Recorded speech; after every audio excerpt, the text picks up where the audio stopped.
Hey, Logan. I have to tell Logan we're doing the ratio pack. Hey, Logan, sweetheart, how are you? We're doing this packet, ratios, honey. We'll let you get it out. There are no rate of work problems on the test, so that's good. They took that off. Okay, so we'll just jump in. In a certain box of chocolates, the and ratios and percents you had way back in seventh grade, but they could make it pretty tricky. So we're going to go through some. The ratio of milk to dark is 4 to 5. So that means the milk is 4 and the dark is 5. And my little strategy for these ratios is always to put the label there. So if we're trying to get the dark chocolates, we need the dark over the total. And it just takes a second to write that. And so the dark will be 5 out of every 9. And we have a total of 36 chocolates. So we can see X, I guess. yeah. So we can cross multiply or multiply by 4. And so we will have 20 dark chocolates in the mix. So let's go on to this one. In a certain class, the ratio of men to women is 3 to 5. If the class has 24 people in it, how many are women? So we want to do women to the total. It just takes a minute to put those labels there, and then you never get messed up. So women to the total will be 5 out of 8. 24, we don't know how many, times 3 times 3. So we would have 15 women. So let's try a book one. So we're going to, uh, 1 second, 256. 1 second here. I think it's number 1. You're right.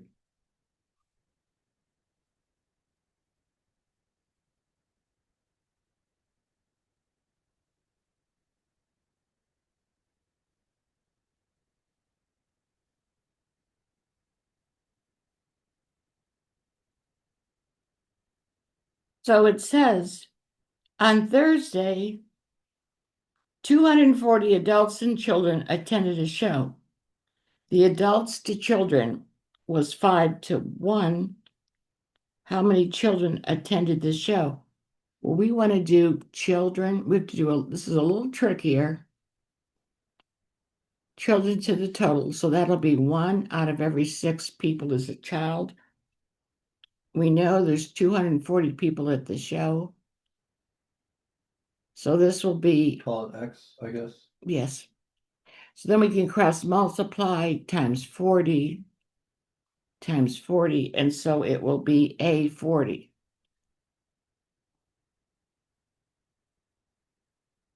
Logan, Dominic, all good with that one?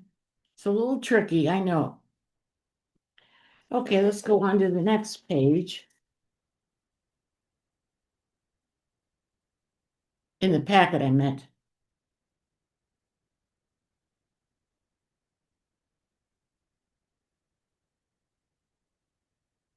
A small bird habitat in an aviary contains only doves and robins. The ratio of doves to robins is 5 to 2. What's the logic that it will be a robin? It would be what? 2 out of every 7. You didn't make the labels that time. Oh, sorry. Robins to the total.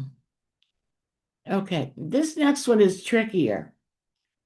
So this is getting us a little bit in the hard zone. So violet paint is made by mixing 5 parts of blue paint to 3 parts red.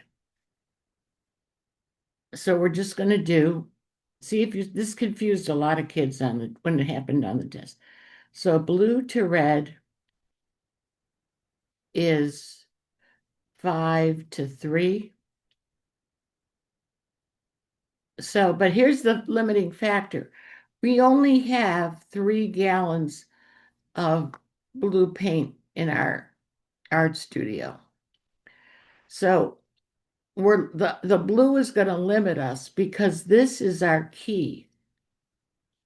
So even though we have 2 gallons of red paint, we will not be using all of it. Yeah, we can't use all of the red paint. Does that make The sense? ratio would be incorrect. That's why this would be in the end zone. So if we cross multiply, 5x is 9. So x is 9/5.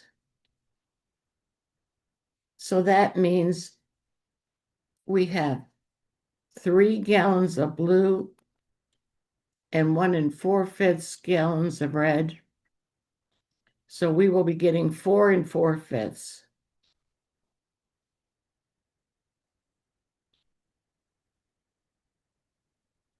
So that's our answer. Does that make sense, Jacob? Dominic, are you good with that one? Can't see his. Oh, good. Oh, you're iffy? Should I go over it again, Dominic? I can't hear him. Oh, you're good. Okay, Logan, are you good with that one? Okay, awesome. Let's try one in the book. So these will be sprinkled throughout the test. So we're going to go to 488. And we're going to look at number 19.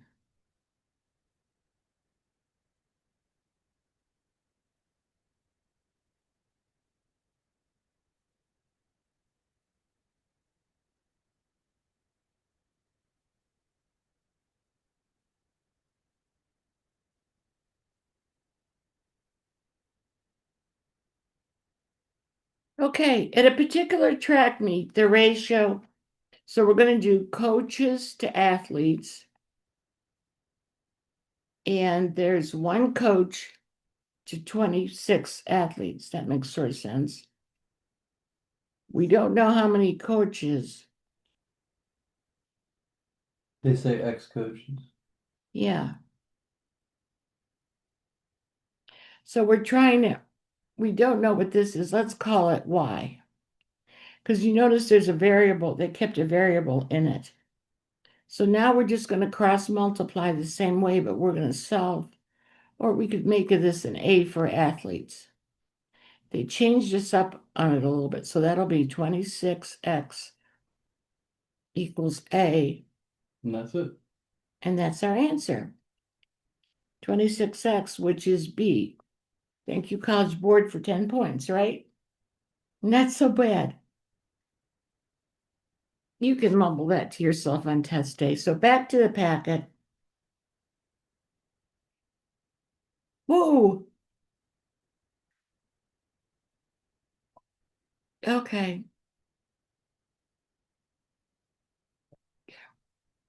What is this is a little bit hard.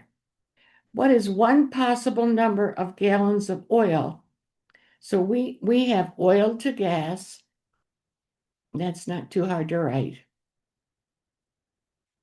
And we have 30 gallons of gas. And we want the oil to gas. Well, gas is, yeah, okay. We want the ratio of oil to gas between 1 to 8. Less than or equal to, Yeah. or equal to. Yeah, your oil to gas is in the middle there. Like Yeah. this is going there, so I don't know. Like this Yeah. needs to be where X is. Okay. Yeah. So anyway, I'm just going to pick X as a fourth because a fourth is between an eighth and a third. So if this is going to equal a fourth, then I could just cross multiply 4x equals 30. So x equals 7.5. So that one's good, everybody? Dominic, you're good? Okay. So everybody try number 5.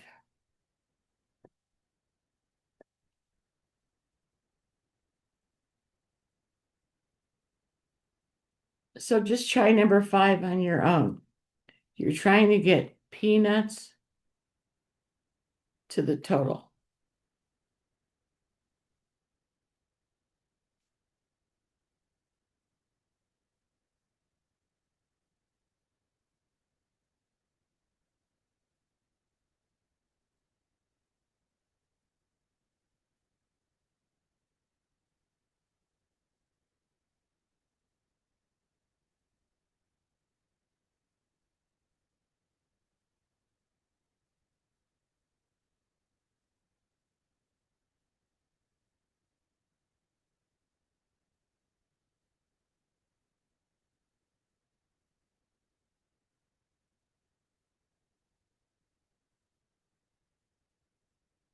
Did everybody get 15-7?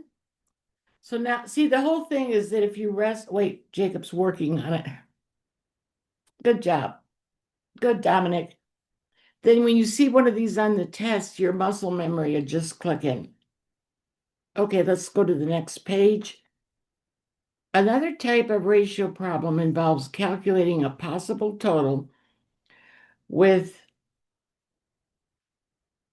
it has to be the multiple of the sum since they're integers. So let's look at our example here. So the eggs in a certain basket are either brown or white. If the ratio of the number of brown eggs to the number of white eggs is 3-2, so we need a multiple of 5, or otherwise we have scrambled eggs, right? So the only one that's not a multiple of 5 would be 13. Does that make sense? Okay, the next one, at a party,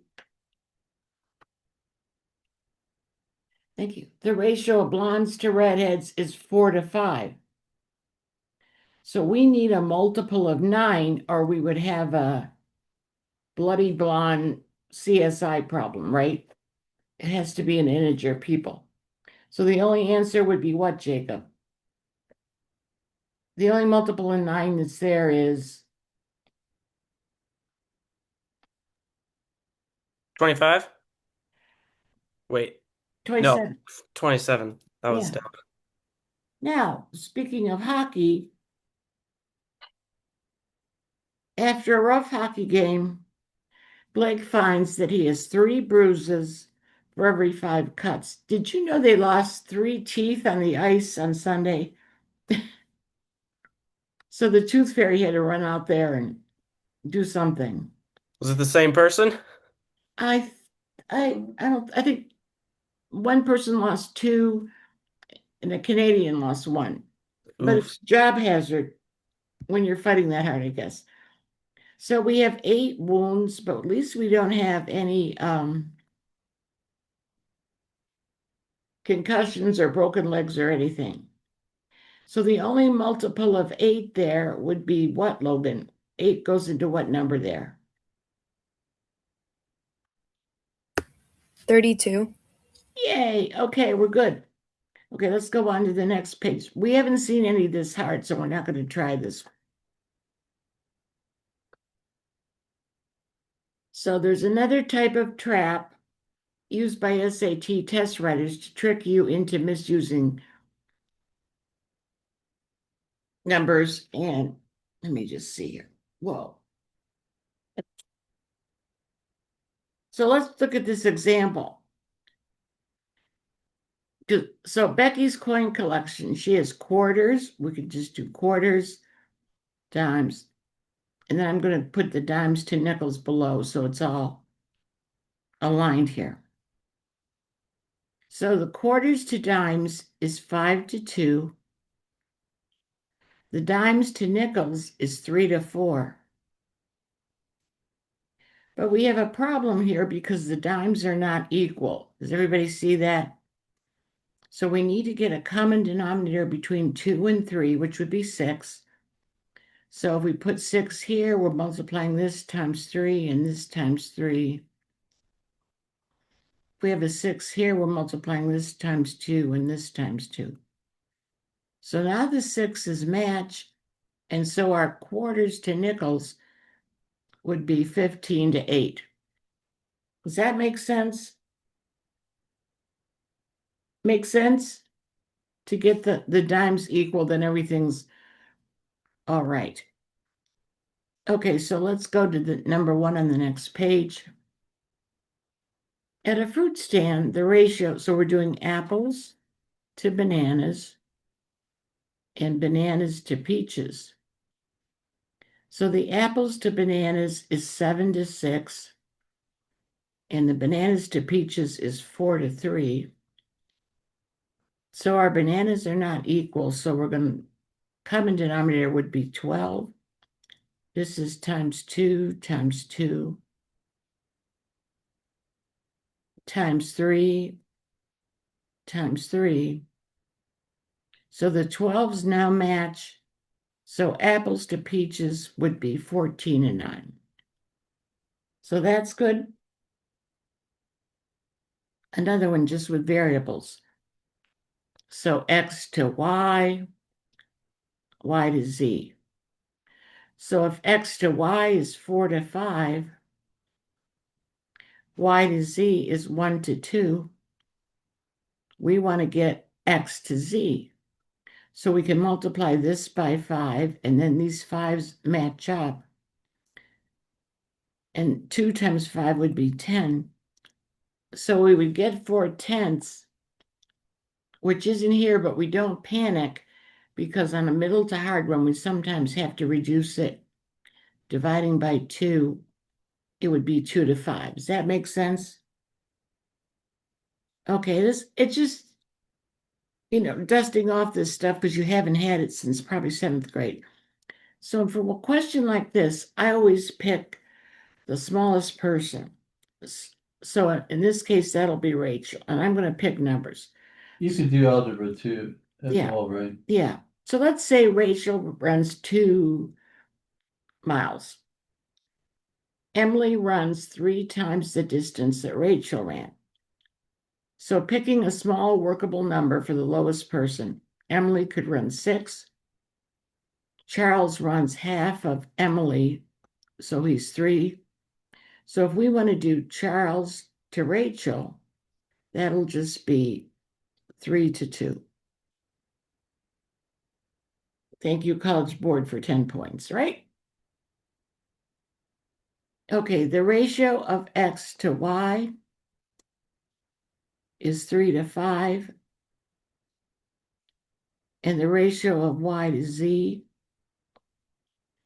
is 1 to 2. Once again, we have to make these y's equivalent times 5.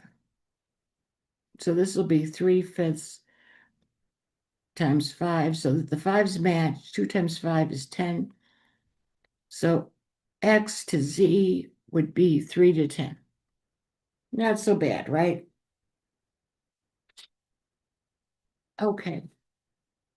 And we don't have to do one this hard.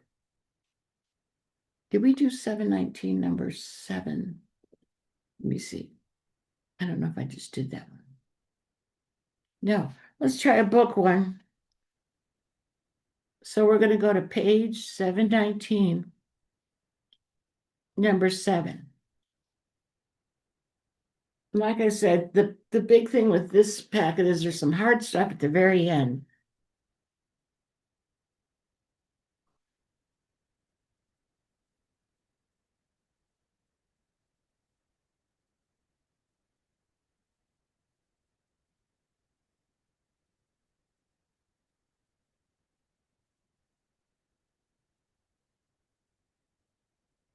Okay. So we have x to y. And then we know that the ratio is 9 to 5. So the x is 162. We have to find y. So we just cross multiply with a calculator, and y will be 90. And as you know, these are a little harder because you're out there without any number to go back by. You see what I'm saying? So Dominic, does that make sense? Good, Jacob and Logan.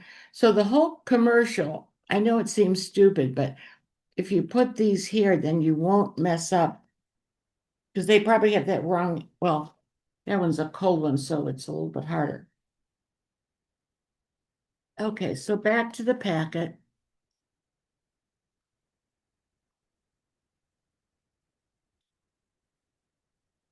You recorded, right? Mhm. Okay.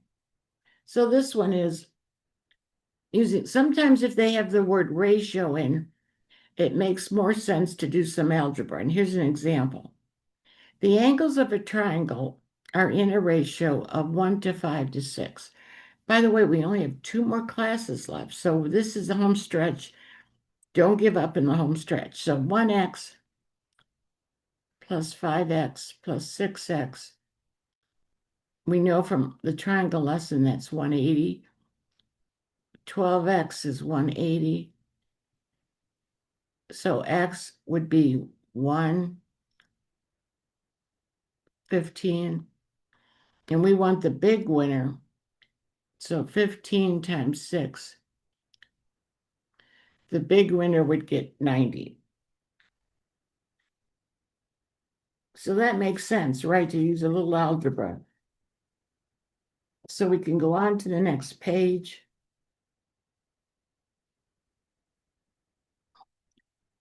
Same kind of thing. 3 lottery winners decide to split a cash prize in the ratio of 1 to 2 to 3.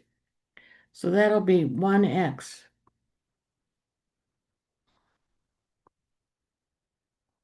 12,000.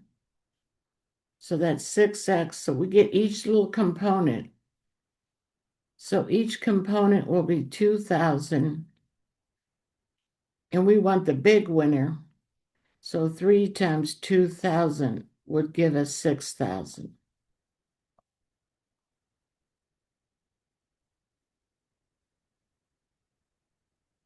It makes sense? Good.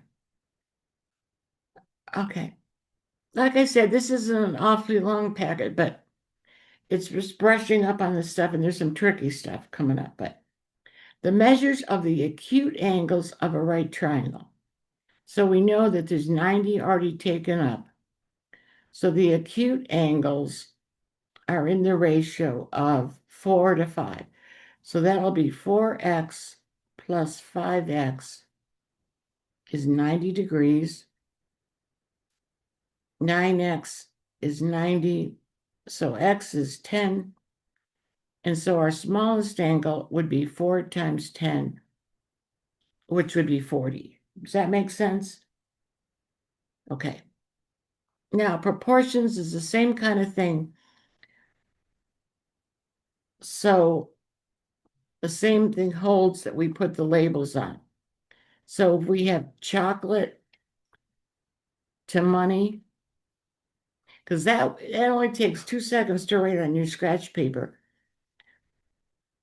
So 4.5 pounds cost, the problem solves itself. We have $12 and we have it in the right spot. So then we cross multiply 10x is 540. So we could get 5.4 pounds of chocolate. Does that make sense? Okay, so on the next page, I'm going to have you try all 4 of these. Number 4 is a little tricky because there's a double conversion in it, because you get an answer in seconds and then you have to change it to minutes, which they sometimes do on the harder ones. So just put the labels on, and these will really fall into place. And if you need to get a calculator, you can definitely use it on this page.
Okay, let's start to go over these. So the first one wasn't too bad. This would probably be in module 1. Coffee to money, you don't make a mistake, and it takes the pressure off of you of thinking too hard about it. Everybody gets $75 for that one. Logan, Dominic, good. This one was trickier because the registered voters are more. Because it's only maybe some voters don't go out because the weather's not great or they don't like the candidate. So it would be 4 out of 9. We know 3,000 people went to vote. Again, we just cross multiply, there would be 750 voters. Not so bad. This one is a little tricky because this each year thing. So we have inches to year would be 60 to 150. X over 1 year. Cross multiply again. And we would get, did anybody get A for that one? That was a little tricky. You see why it says 1 year now? So Dominic, do you see it now? Good, that was tricky about that. Let's try 4 because it has a double conversion. So we're doing cans for seconds first. So we have 4.5 cans every 3 seconds. We don't know how many seconds, 720 cans. So then we cross multiply 4.5 x, equals 0.621. So x is 480 seconds. But then how many seconds in a minute? And those are common things you should probably know. So it'd be 60. So we would get 8 minutes, right? Good, Dominic? Nodding your head, yeah. Okay, now what if they gave you just variables? We had one from the book where they only had one variable. But let's look at this one. So we're still going to do oranges to dollars. We'll still try our tried and true, because this way we can't make a mistake. 8 oranges cost $8. B oranges cost, we don't know. I'll call it X. Then we're going to do this very same thing. 8x equals AB. Divide by 8, divide by 8. And we're going to get answer choice D. Make sense? Oh, good. Okay, this one's a step up because it has some geometry. So we have a pole attached to a string. The pole swings around. So this sort of goes on our circle problem. So 1 revolution would be 1 circumference, which is 2 pi r. And so our radius, this is a bad picture, should be sort of in the center. Sorry about that. So the radius is going to be 2 meters. Okay, so we know revolutions, Meters to second, I guess. yeah, meters to seconds I could do. So it'll be 4 pi meters in 8 seconds.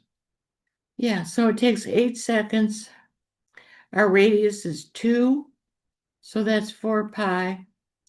We want 2 seconds, so we know to put that in the denominator. Then we just cross multiply. 8x is 8 pi. And speaking of pi day, we divide by 8, and so x will equal pi. That makes sense? It's sort of the same thing, but with a little step up that, they would maybe lose a few students on that. So if you've ever done this, especially if you've had an environmental biology class, this is how they find the number of deer in an area or the number of fish in a lake. They capture, have you ever done this in environmental biology? I don't know, nobody has. So you get a bunch of animals and you tag them. And then you release that whole sample into the general population. Then you count the tagged ones and you can extrapolate out about how many deer are going to be in that area. And this is not exact science, actually, because in the last class, we're going to do statistics. And there's a thing called margin of error. And when you do this, there'll always be some margin of error. That's why in any political race, there's always a margin of error because they can't go out and interview everybody that's voting. So we have one here with marbles. Let's just jump down and actually dive into one. So we're going to use our same tags. So we'll have our sample. Ooh, that was an M. It's so hard to write on this. I don't know how they could fix this, but they probably could. Some great mind could solve It's this. like the lake, right? Sample to lake. Yeah, the total lake. Okay, so the sample, and we have tagged over the total. So in our little sample, we have 75 fish total, but only 5 were tagged. So the total tagged is going to go over here. That's an equal sign. Yeah, that's 250. And then we're going to extrapolate, not exactly, but we have to report to the county or whatever, about how many fish are in this lake. And then we just cross multiply. And we will get about 3,750 fish in the whole lake, but that's not exact. And we'll work on margin of error in, wow, 2 weeks. We're coming to the end of this wonderful experience. Sorry, gonna miss you guys. This has been an awesome group. Okay, let's try number 2. So we have the town, that's the big thing. And we have our sample in the high school and people.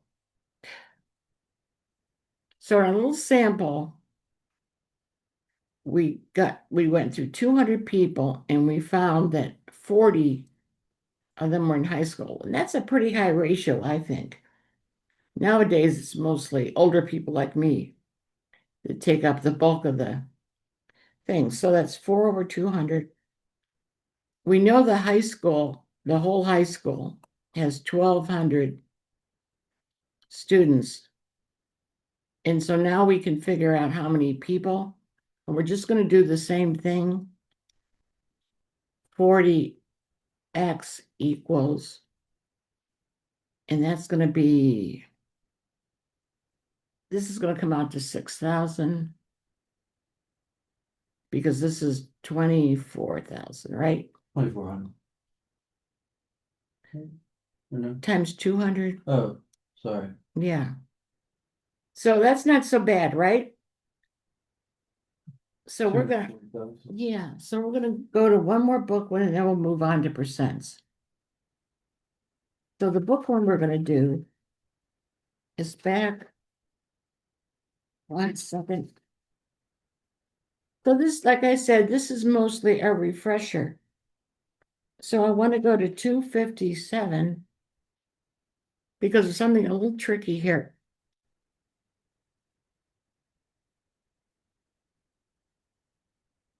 At the top of the page.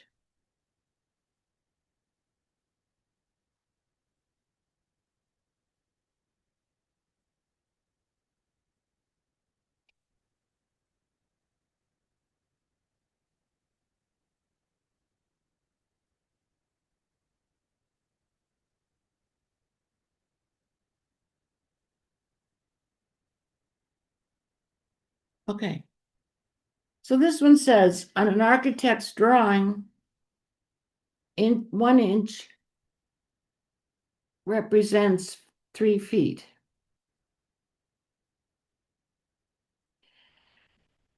If a room is represented by a floor plan by a rectangle that has sides of 3.5 inches in the model and 5 inches. So what I did, I think Jimmy did it differently, but I just made the conversion right here. So if it's 1 inch is 3 feet, 3.5 inches will then be 10.5 feet. That's the number we're going to need. And so we're still going to do this again, inches to feet. So this will be 1 to 3. 5 is to we don't know. So that'll be 15 feet. And now we can just multiply 10.5 because the rectangle is length times the width. 15 times 10.5. And we will get answer choice D. What is that? 157.8 0.5. square feet. See, that was a little confusing because I wanted to make these conversions right off the bat because I knew it was going to multiply. So that makes sense. And now we're good. Dominic, you're good. Okay, now we're going to go to percentages. So we've already conquered 11 pages. So not so bad. And like I said, it's mostly just my biggest strategy is to use this because some of them can be a little confusing. So back to the packet. Okay, in percentage problems, you're usually given 2 pieces of information to find a third. So this is how your teachers do your tests usually. They see how many you got right out of the total and then multiply that times 100. Because everybody's sort of used to that. And for a part, it's the percentage over the 100. And you could always, you would just use your calculator for these. But just to warm up, we'll just go through this label. So 1/2 would be 50%, right? 1/4 would be 25%. You might ask, why is this on the test? I don't know. This would be 12.5%. This would be 62.5%. 87.5%. And you know the thirds are 33 1/3. And 2/3 would be 66 2/3. I think you're missing some of your table here. Oh, sorry. Yeah, and this would be 37.5%. 5, 6, 1/6 would be 16 2/3, 83 1/3. And these are easy because they just go up by 20. Okay, so there we go with this. So let's make some conversions. Okay. What is 45% of means multiply? So you can tell your grandchildren someday, if you have 45%, you drop the percent and you make a little but, right? I try to make math fun, but so it'll be 45, right? Okay, so you can tell your little brother that when he's doing percents, Jacob. So 1%, Yeah, he's gonna love that.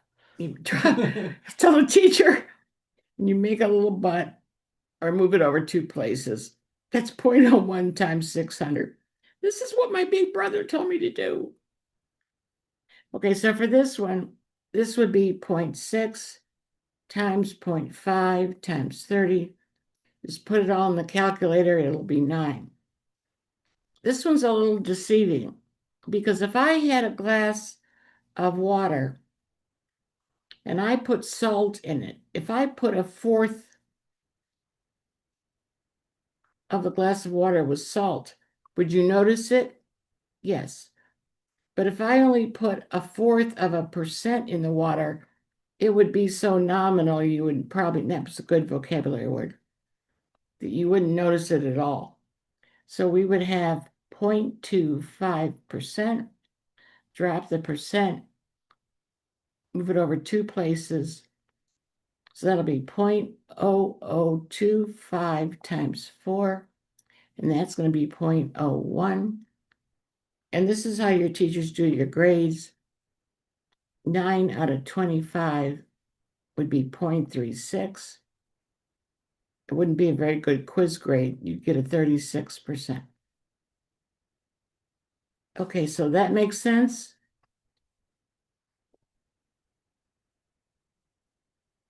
Okay, so let's go to camp. Okay, what percent of the campers at Camp Chautauqua are at most 11 years old? So they're 11, but they're also could be 10 or 9. Do you see? They are at most, like if you're over 11, you're probably a counselor. So we'd have to add up because at most that crazy thing would catch you. That would be 50%. So everybody good on that one? Logan, you good? Yeah, okay, sweetheart.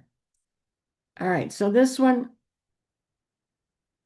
based on the data provided, how much more likely is it for an 11-year-old to go than a 9-year-old? Well, 11-year-old is 0.24. His mom's okay with him going, but a 9-year-old, little concerned. And so all you do to get times likely, it'll just be 1.71%. I mean, times, misspoke, which is the answer choice C. And so I'm just trying to give you a whole bunch so that you're real comfortable. What percent of 5/8? So 1/8 over 5/8. The eighths cancel. So you get 1/5 is 20%. So on the test, when you see some of these that are a little trickier, we're going to get to them. Well, let's go to try one in the book.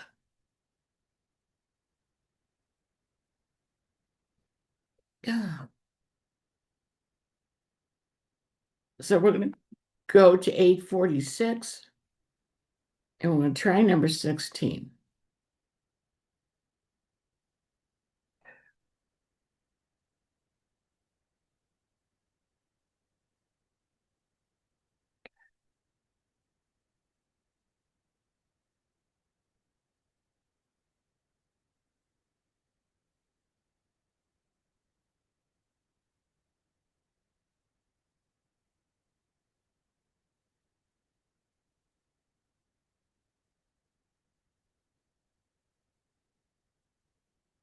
Okay, so this is in a module 2 higher difficulty. So we have to keep everything straight here. So we'll call the regular price of the shirt is $11.70. The sale price of the shirt is 80% less. Do you see if I'm getting the sale price, I can just take 20% of $11.70 and not get the 80 and then subtract. Does that make sense? So I'm taking off 80%. But I'm just calling that 20%. So I could jump a step. That makes sense, everybody? So then, because they consider this a hard one in module 2. So now I have the sale price of the shirt, which is $2.34. And I could have taken 80% off this and then subtracted it. You see that, right? Okay, so now I got to get the cost of the shirt. So the cost of the shirt now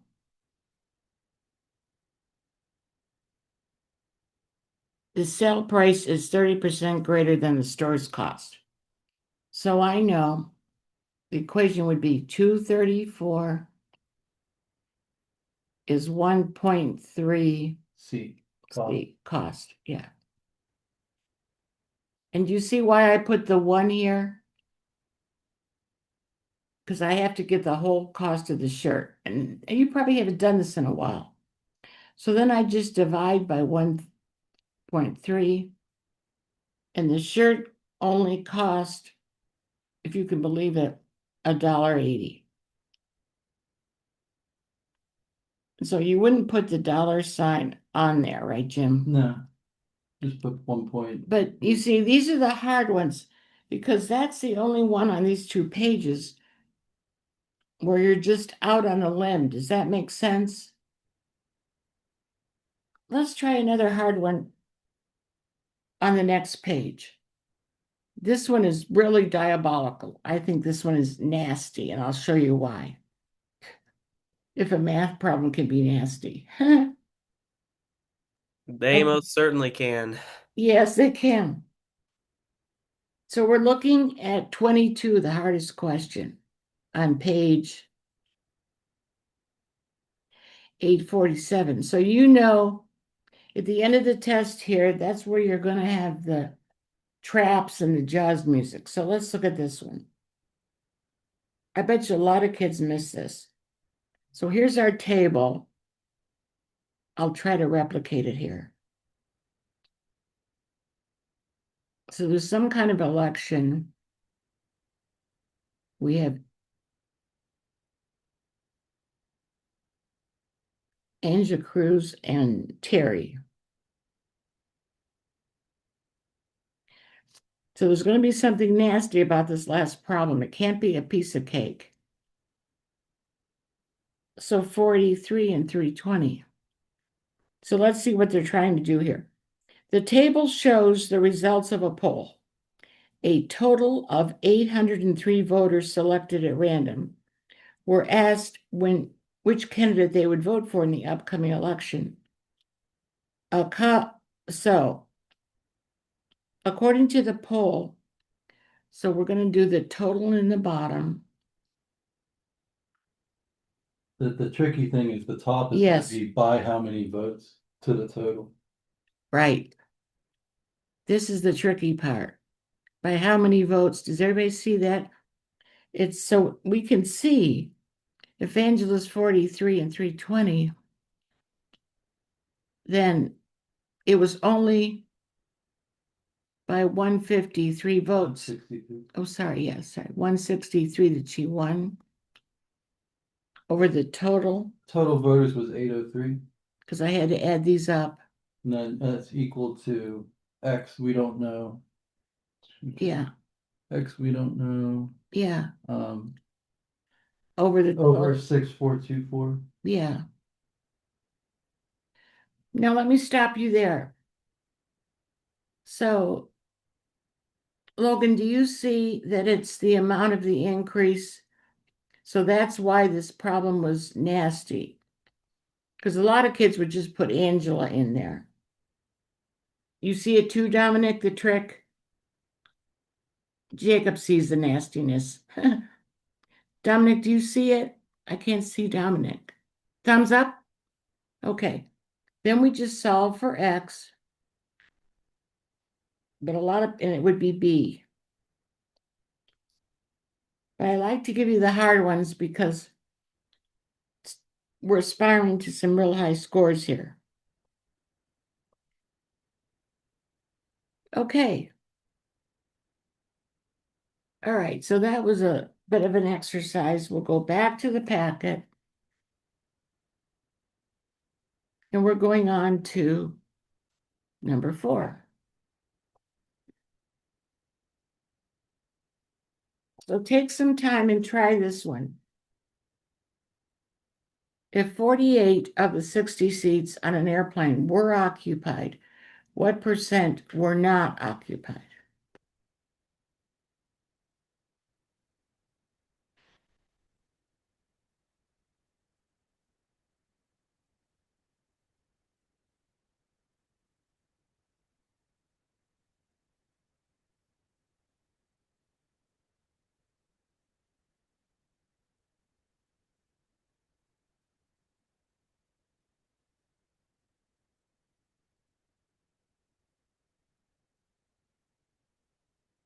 Did everybody get 20%? Dominic, you're good, and Logan, right? Now this next one's a little trickier. I'll show you why, because we have to get the total here at some point.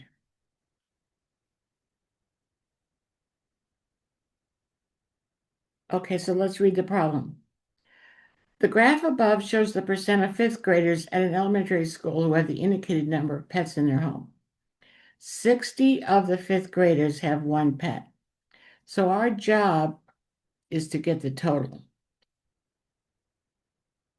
So we know that we have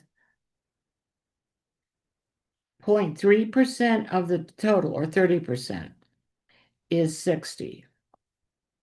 Just divide by 0.3. So we have our key bit of information. There's 200 fifth graders, and that makes sense. So we want how many have two pets. So 200 times 0.20, 40 would have two pets. So that makes sense. Logan, you went dark on me. I can't see her. Oh well. Okay. Now this number 6, all we have to do is translate this equation into math. Whoa. So Logan, are you here? The SAT monster's got her. That's what Jacob said. I think so. Okay.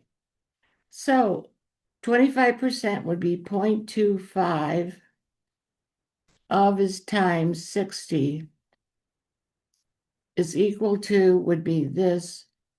Drop the percent, make the little butt. 1.25 times the number. So that'll be basically 15 is 1.25 n. Divide by 1.25. And so n would be 12. Thank you, College Board, for 10 points. Good, Dominic. See, only the men survived. Yay, use your. Okay, next page. Okay, if you get one like this is pretty easy, because all we have is 1/2, which will be 0.5, of means multiply, 0.37% of 724. We would get a number out, and then we could see, even if you fly like a needle above this problem, you can see that 37%, that half of 724 is 362. So this has to be our answer. But you could just number crunch it pretty easily. Okay, the next thing, n is bigger than 0, which of the following is equal to n over 5. So that would be, see, the men have the endurance. 1/5, and that would be 20%. Okay, now the next thing leads, this is the trickier part on the next couple pages. So if we have a percent increase or decrease, what we're going to do is take the amount of the increase or the decrease, whether it's increase or decrease, it doesn't matter. Always put it over the original times 100. So if I'm going out to buy a dress and say the dress was $120 and then it went down to $80, to find the percent decrease, whoops, I have a $120 dress, goes down to 80. So I take the amount of the discount, which is 40, but I always put it over the original. So that would be 1/3, or 33 1/3%. So let's use you guys who are so awesome that you're staying with me. That's right. Okay, so you're walking along a college alley next year and you smile at a girl. And the next thing you know, it's 12 years later and you have 6 kids in an SUV. You need a new SUV. Okay. Jacob. Or a minivan. Or a minivan. Yeah, we have someone in our live class that had 8 other siblings take our course. They had 10 children. Can you believe that? Whoa. I know. So anyway, so let's say you're going out looking at the vans, and last year the van was $25,000. Because you have to feed all the kids, it's sort of a used van.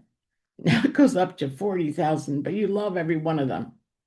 So then we take the amount of the increase, which is 15 grand, but we put it over the original. And so that van, we divide by 5, went up 5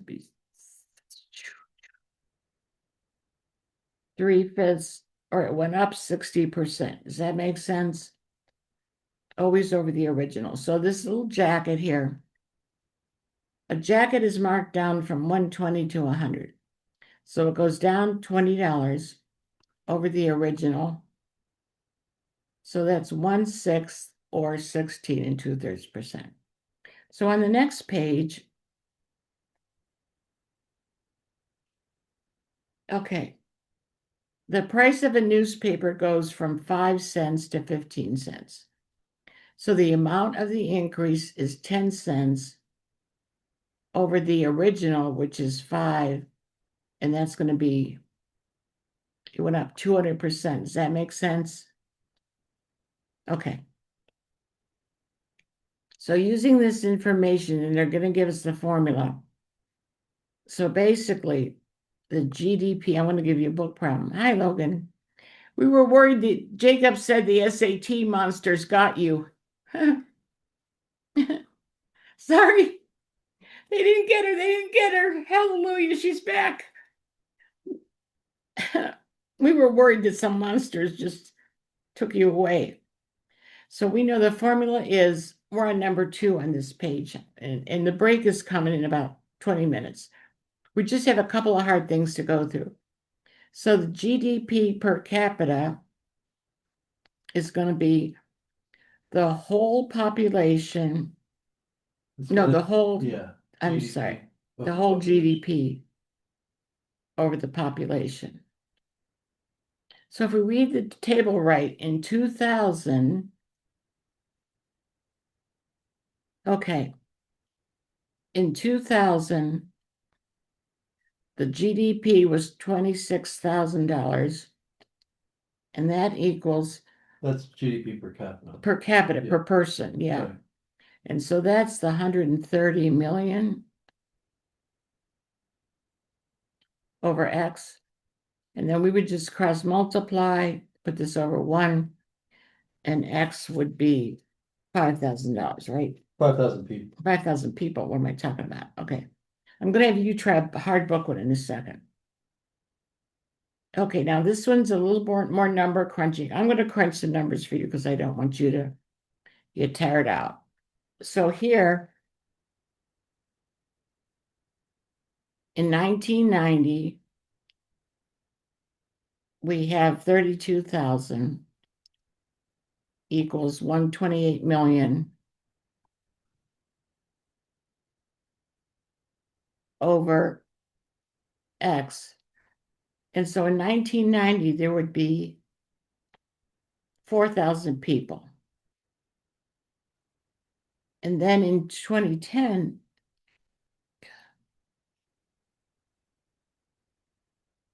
there's going to be, in 2010, we're looking at the thing, and it's 25,000 equals 148 million. And this is just number crunching. So in 2010, it goes up to 5920. So now changing colors. Again, I'm not so interested in the number crunching is that you can see the whole picture. So it's from 4,000 to 5920 would be 1920 over the original, which is the 4,000. That's the tricky thing people forget. And so that would be 48%. So I'm going to have you try a book problem. It's pretty tricky, but not overly, I mean, it's not diabolical. It's just sort of medium to hard. I'm going to have you try 256, number 4.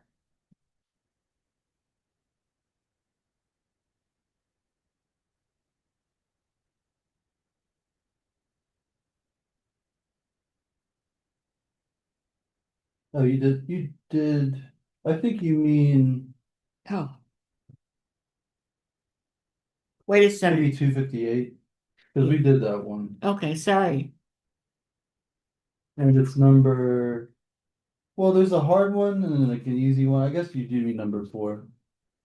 It's a little tricky, but maybe they can handle it.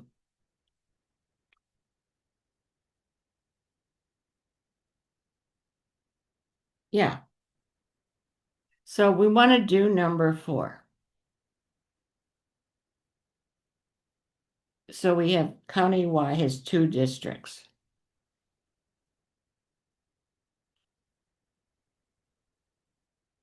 And I would write this down on my scratch paper to keep it all straight.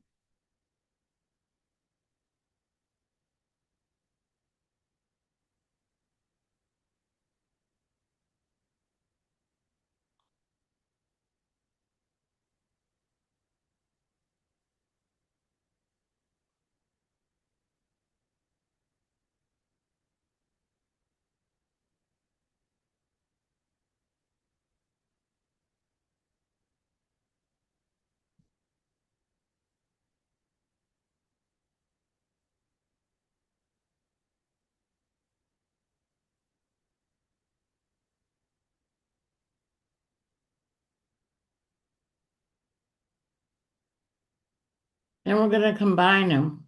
So we're going to do the people over all the square miles, which is 80, because we add the 30 and the 50.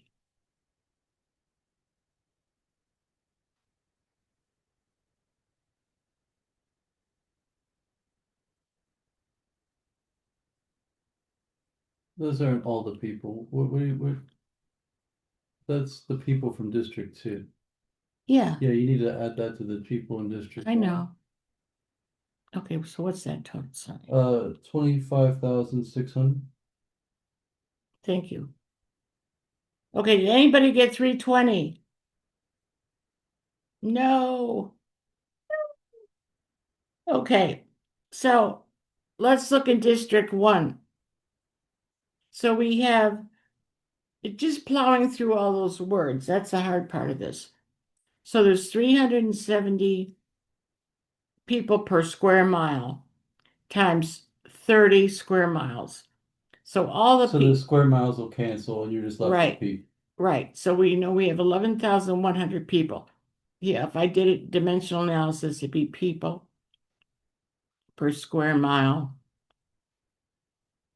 And I would just multiply times 30 square miles. So I have 11,100 people in District 1. I know it's after a long school day too, which this isn't the most exciting thing, even though I talked about blondes being bloody and teeth being lost on the ice. That's about all I could do for tonight. So we have 290 people per square mile times 50 square miles. That makes this many people in District 2. So then I add District 1, District 2, I get this number. The miles is the 30 and the 50, which is the 80. And that our answer then would be 320.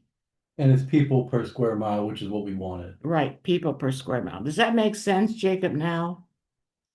Dominic, thumbs up? Or not really?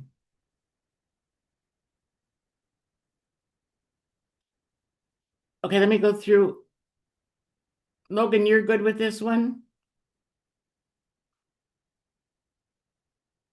So Logan, you're okay? Okay, Dominic, do you see this or not really? Just, We could do it one more time, or if you have a specific question. okay, let me go through it again. I kind of like the dimensional analysis because you can see the things cancel. Yeah, We're gonna try it that way. So we Okay. have 30 miles so we have 30 miles, squared times 370 people per mile squared.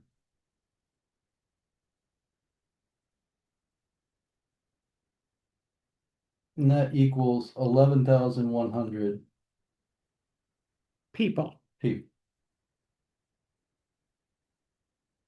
All right, so see if he's good to that step. That's just the amount of people in District 1. Are you okay with that, Dominic? District 1 people. Okay, then District 2, and I know my handwriting's So horrible. 50 square miles So here we have 50 square miles. times 290 people per square mile. 290 people you. per square mile. Yeah, Okay, square miles cancel, and we should get 14,500 people. and then we want to And know, we know we're in the right units because the square miles went away, so we know we have the Right. people. so we have the people. And And then, now we need people to the total square miles. so the total square miles is the 30 plus the 50, which is 80. Right. So So, if I but combine, that's, yeah, you have to combine that. 'Cause If I that's combine- not 14,500 people, that's one of the districts. right, that's both, oh yeah, Yeah, that's what I'm trying to say. I'm sorry. 25,600 people. So I add these two numbers, all the people. 25,600 people. 600 people. So I combine all the people over 80 square miles. Does that now make sense, Dominic, a little bit? Okay, that's good. Hooray. Okay, so let's go on in the packet to page 12, and we don't have much to go. I think you're further than 12. You're maybe on page 17. I don't think I did the decrease in the number of farms. Yeah, I think you're on page 17. Oh. You did not do that page. I'm not claiming you did. Oh, You just okay. said I'm on page 12, but you're on page 17 of the packet. Okay, we're on page 17. Sorry, guys. Yeah. So I don't think I did this. That's what I'm saying. Oh, okay. This is where you are. Page Okay, 17. This is sorry, not guys. This. Okay, give me my, get back. Okay, so let's just do an increase. Oh, the SAT monsters didn't get Logan again. She's back. So break is coming. I know. It's all gonna be over in 2.5 weeks. But remember, you still have May and June, so you're not in China where you take the test once and you either go to the factory or the university. Here in America, you can take the test again in May or June, right? So from 1.6 million to 2 million, that's going to be 0.4 million over the original. That's what I have to keep drilling. So that's 1/4 or 25%. And then farms in the US, look at this. So we only have, oh, I can't get this right. So in 1950, I was saying it looks like 5.4, maybe. Okay, so in 1950, Well, I'm just saying, yeah, it's 5.4. million farms. Right, and then I'm saying that in 2010 it looks like 2.25. Can you believe that's how many farms went down? So you're subtracting that, 5.4, you're not dividing yet.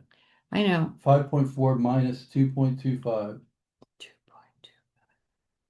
So I take that away and I get 3.15 Yeah, and that's over the original. over the original. I And think so you just wrote it in a weird way. 3.15 over the original, which is 5.4. Right, And so that's 60%. 58, but it's Yeah. very close. Very close. Okay, this is our last tricky thing, okay? We'll just have a couple more tricky things. So if you have a double percent increase or decrease, you probably did this, not do this in elementary school. All right. So we have a strategy with this, although you could do the algebra, to always use 100. So let's try one. Let's go through our example. I'll just read the problem first. A town increased in population by 50% over 10 years, and then another 30% over the following 10 years. What was the total percent increase in population for the town over the 20-year period? So the trap is you think you'd add these and get 80%, right? But that's not right. Because here's what you have to And we do. could totally pick 100 people in our town, right? Yeah. Like that's Any number would work, but 100 works really well. We're going to do a couple of these and then try some hard book ones. It would be at the very end. So we're going up 50%. So that'll be 50. So it's 150 people. Then we're going up another 30%. So that's 45. So 150 and 45 195, but you always put it over the original, over the which is original. 100. So that's our 95. So that's 95%. You see why Right, we use, increased. sorry, you could use any number, but It just makes the math it easy. makes the math really easy. So let's try this one. Just a couple more. So the price of a computer, let's say it's $100. It goes down 25%. So it goes down to $75. And then it goes down another 20% of the 75. So that makes $15. So 75 minus 15. It went down to $60. So from 100 down to 60, it went down 40%. Does that sort of make sense, Logan? You're smart, you know. Dominic, using 100 makes sense in tracking it. And they like to put that trap, Yeah, like that's 45. You can't just add the percents up. Yeah, You have to track you it. think you'd have to add the percents, but you just track it. Okay. Latest iPhone. How much does it cost? Okay, so we say it's $100.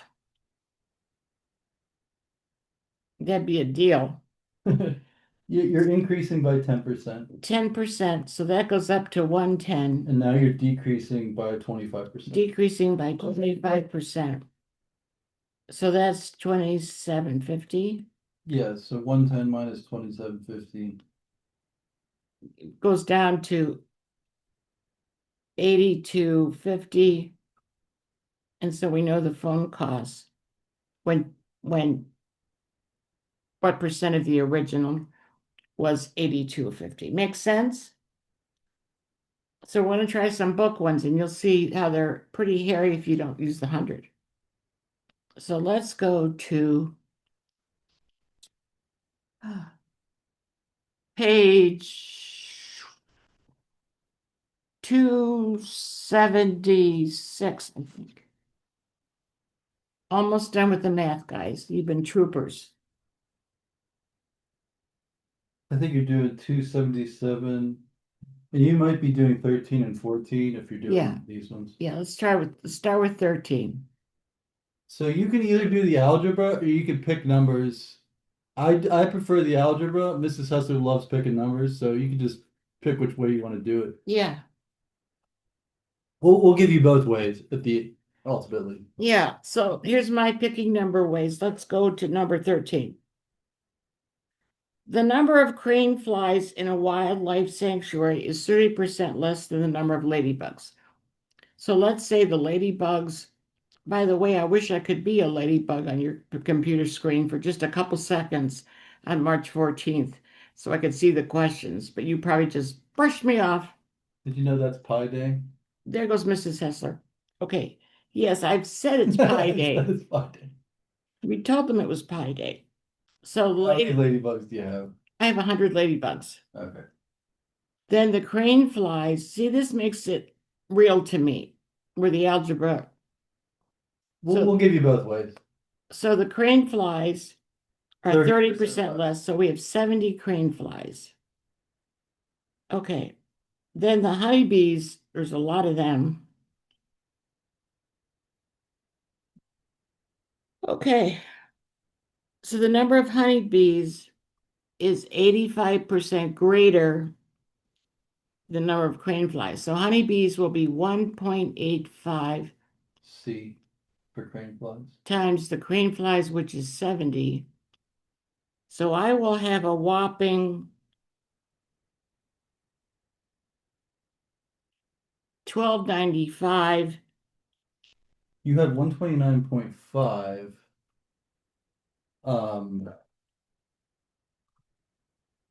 honeybees, but you have to account for your starting with 100. Right.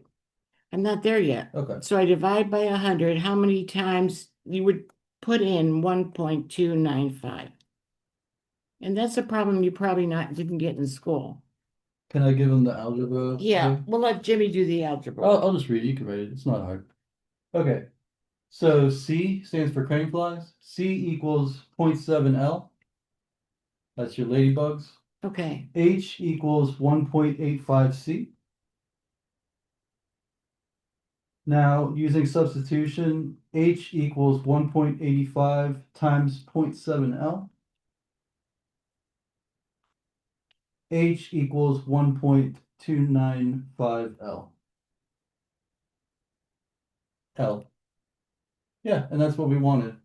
Okay. Because they say how much, the number of honeybees in the sanctuary is how many times the number of ladybugs. So that's that number. So, okay.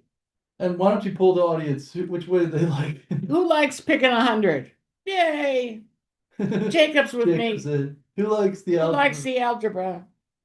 Anybody? Probably Logan. Oh, Dominic likes the algebra. Yeah. Okay, let's. We'll do the next one both ways too. Okay, 14.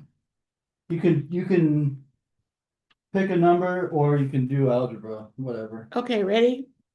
The positive number A is 210% of the number B. So we'll call B 100. A is 210. And C is going to be, oh, wait. A is 30% of B, Of C. of C. So 210 equals 30% of C. Yeah, I guess you're doing this using the same It's numbers. the same thing, yeah, same thing. And so that would be 700. Because we had to put that answer over 100. Now can we do it algebra way? Let's do the algebra way. Okay, so A equals 2.1B. A equals 0.3 C. So by substitution, 0.3 C equals 2.1 B. 2.1 B. Yeah. Okay, and now solving for C, C equals 7B. And that 7 is 700%. 7 times B. Yes. So we needed a percent. So the percent would be 700. Just going the other way, we're gonna make a butt the other direction and add a percent sign. Yeah, make a butt the other Gotta direction. get this accurate here. Oh, I shall be arrested. Okay. So let's go on. You try to make math fun. Okay, so we're gonna jump to page 20 because we did enough of those. Page 20. So initially, and this is just to make you feel better. See that problem that's Are the you example? back in the packet? Yeah, I'm on page 20. Okay. We're getting distracted here. Yes, very much so.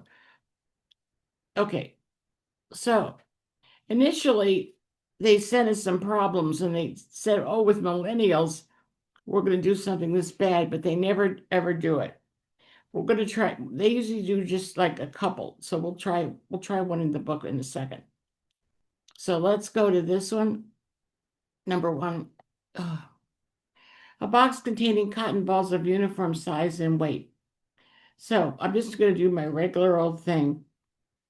Cotton, 54 cotton balls is 0.8 ounces.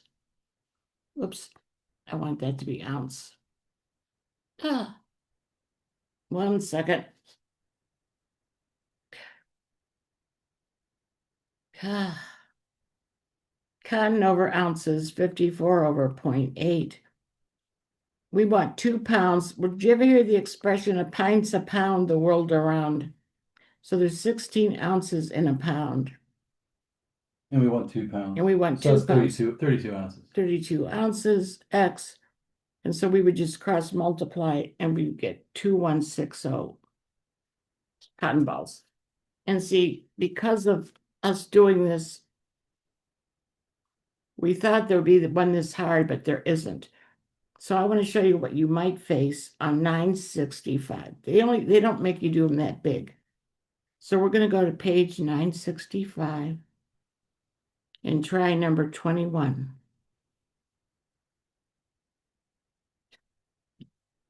And it's a later problem. But we're going to use the dimensional analysis you had in chemistry.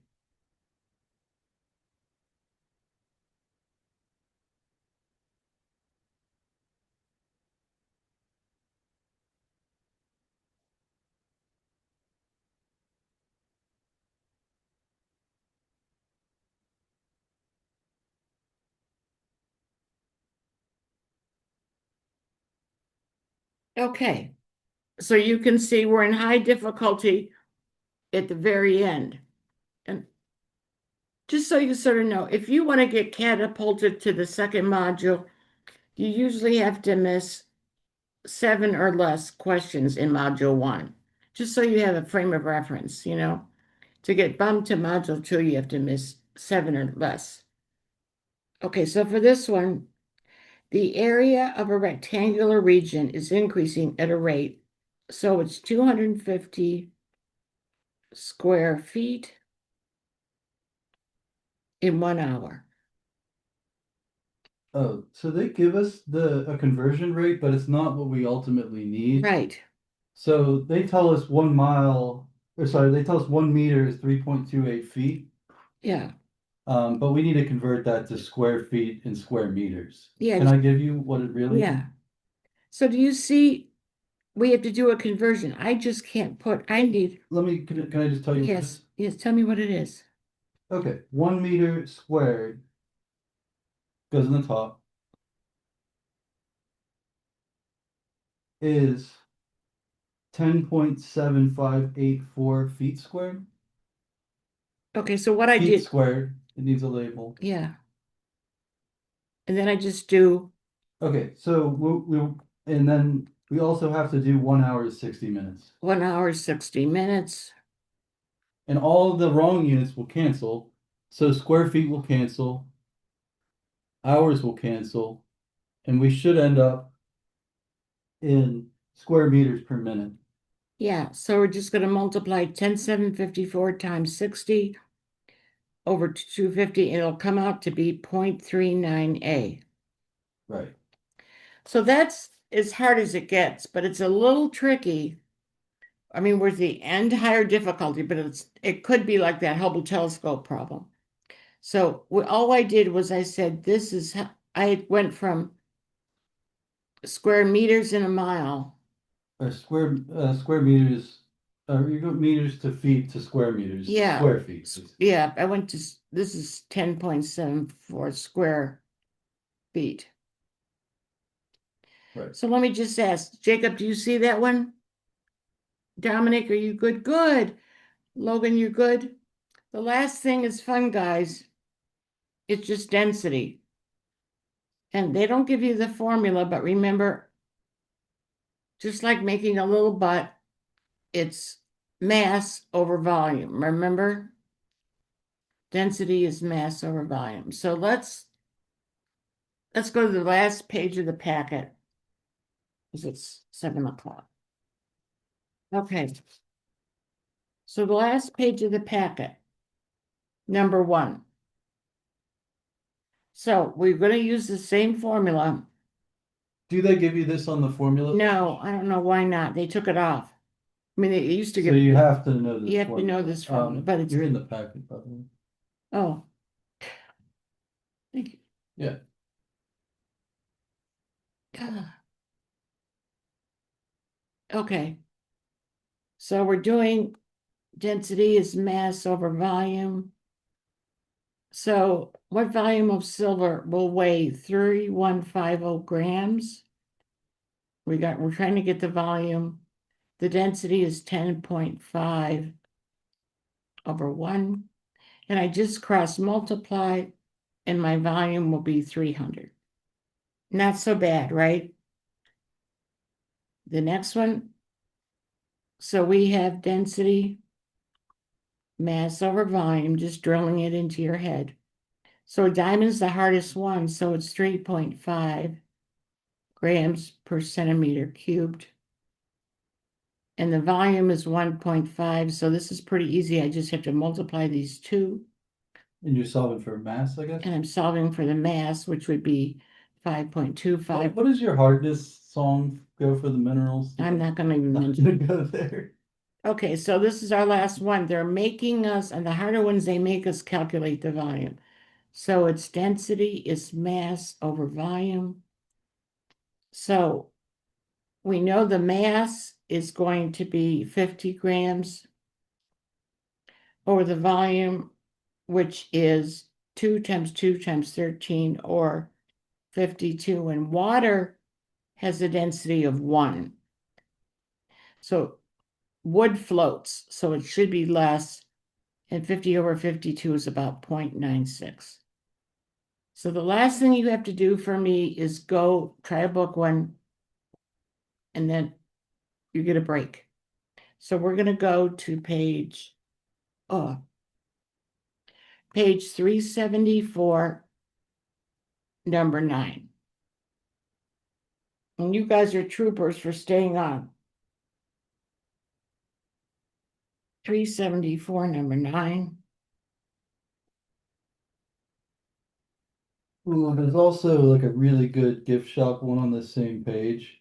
But I want to give them a break. I know, but if you wouldn't mind, density and then that, because it's just like what the one you've been doing, the other ones you've been doing. All right.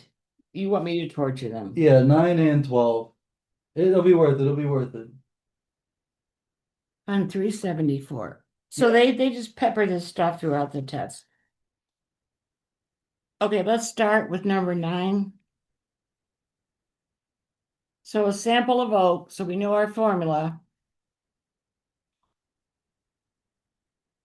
So a sample of oak has a density of 807 kilograms, per cubic meter. It's in the shape of a cube,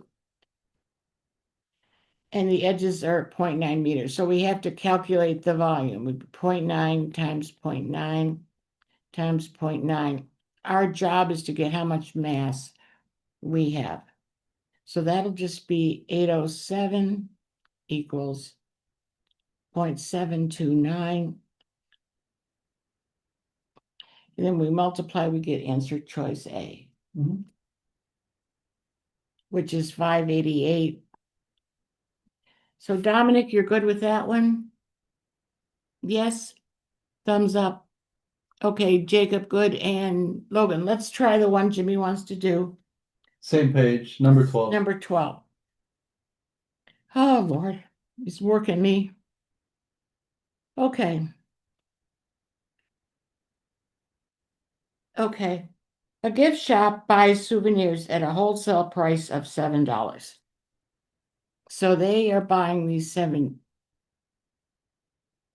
for $7 and sells them each at a retail price that is 290% of the wholesale price. What a jip, right? So 7 times 2.9 is gonna be 20.3.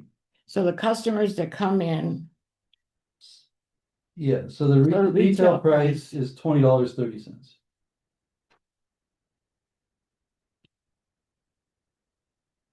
and we're in the higher difficulty at the end.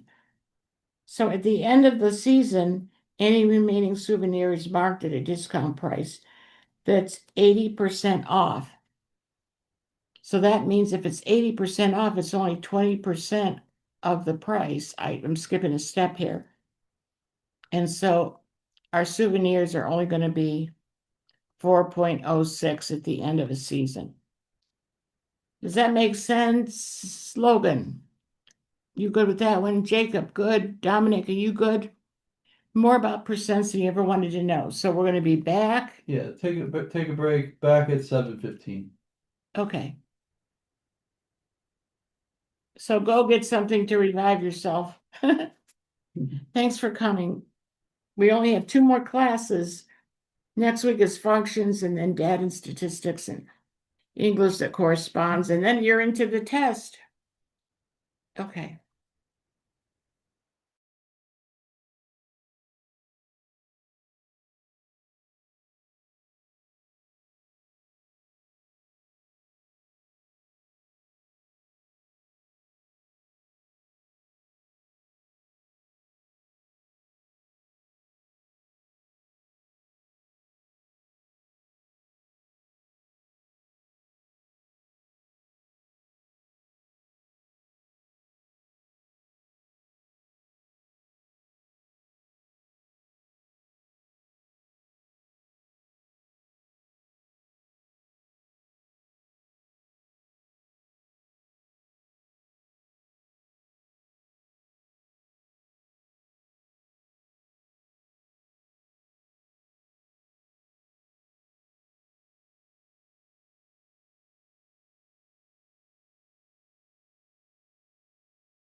All right, it's 7:15, so let me know if you guys are back.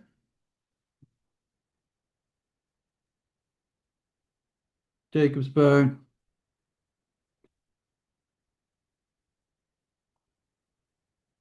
We're just going to do this packet, craft and structure. Give everyone a moment to come back.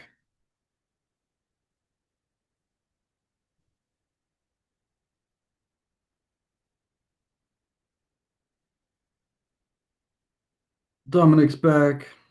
We're doing craft and structure. So this is actually 28% of the English. So quite a bit of it.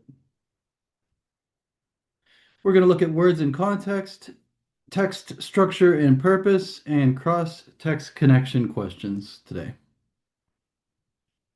Okay. So this is 28% of the test. And you can always see what part of the test the question or from which part of the test the question is derived.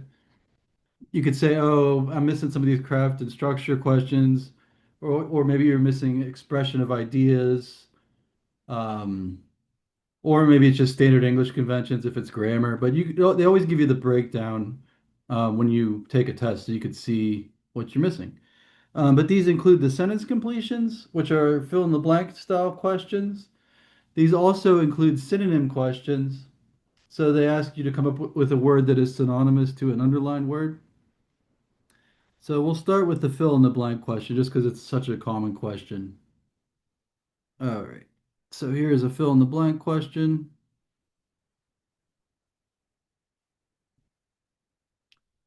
Okay. So we have two strategies for the fill in the blank question. We have, I'm going to just draw a little door. We have strategies. Strategy is hard to write on this tablet. We have the strategy to read these answer choices back into the sentence. That's a really great strategy. The other strategy, little doorknob there, is consider the charges of the words. We'll put a little plus or minus sign here. Okay, so we'll try this one probably both ways. And I don't know if Logan's back yet or not, but we're just doing craft and structure if you see this. The Nature Conservancy has announced that it has broadened the insurance policy it has purchased to protect Hawaii's coral reefs in the event of strong storms. Hawaii is part of a growing catalog of locations that seek to prove that parametric insurance for vulnerable ecosystems is a blank strategy. So we can read the words back in the sentence. I am going to read biased in there, misguided, viable, and tenuous. But I also want to consider the charges of these words. If something's biased, that's a negative. That's a negative word. If something or someone is misguided, that's a negative word. If something is viable, I think it's feasible. That's a positive word. And lastly, we have tenuous. I'll put a little minus sign there. So yeah, that was supposed to be a plus sign. It's kind of really hard to write on his tablet. All right. So I'm going to try biased. Hawaii is part of a growing catalog of locations that seek to prove that parametric insurance for vulnerable ecosystems is a biased strategy that makes no sense. It is a misguided strategy. Why would they be trying to prove that it is a misguided strategy? Viable strategy makes perfect sense. Tenuous doesn't fit either. So none of those negative words fit at all. So you can consider the charges of the words, and I also just like reading them back in the sentence. If you do this properly, you should produce three gibberish sentences and one obviously correct sentence. Okay, so this is just explaining the strategy here, trying reading the words back in the sentence, but you can also consider the charges of the words. That was helpful. I mean, some words are rather neutral in tone. You might not get a lot from trying to determine the charge of a particular word, but these words are very charged, right? Misguided. Yeah, so tons of charge here. All right, number two. So this is a synonym question. These are also all over the test. And we're just going to read them back in the sentence. Same strategy. So it says the following text is from North and South, a novel published in 1854 to 1855 by author Elizabeth Gaskell. Okay, so it says Mrs. Hale was curiously amused and interested by the idea of the Thornton dinner party. She kept wondering about the details with something of the simplicity of a little child who wants to have all its anticipated pleasure described beforehand. So we need something that means the same thing as anticipated. I'm going to try awaited. I'm just going to read it right back in the sentence. Let's see if it fits in that blank. She kept wondering about the details with something of the simplicity of a little child who wants to have all its awaited pleasure described beforehand, and that makes perfect sense. Preceding pleasure would make no sense, prior pleasure would make no sense, unwanted pleasure would also make no sense. So that's just the strategy. I just like to read the words quickly in the sentence. Doesn't take very long. Takes, I don't know, 10 seconds, maybe less than that. And yeah, three should just be complete gibberish. Preceding pleasure, it just doesn't make any sense. The party hasn't happened yet. You know what I mean? So that's the strategy anyway. That's a synonym question. So it's a little bit different, but it's very similar to the other kind of fill in the blank question. Just read them back in the sentence, and only one should work. Should be fairly obvious which one makes sense, and then the others do not make sense. So that's our strategy. Now I'm just going to go over word type and difficulty level because this is kind of interesting to me. So they claim, the College Board claims this, they claim to test tier two vocabulary words. These are words that you would counter in an academic or professional setting. That's what they claim. The test is just medium level words, tier two words. So not tier three, but also not tier one, not a super simple word. Yeah, just words that you would encounter in academia or at your job somewhere. I'm going to go over some words that they're not going to test you on. They're not going to test you on any words that are considered colloquial. This is the language of everyday speech. These words are often informal. They will not be on the test. They will also not test you on any words that are derived from niche areas of study. For example, you will not need to know what alkaline means. That's a term from chemistry.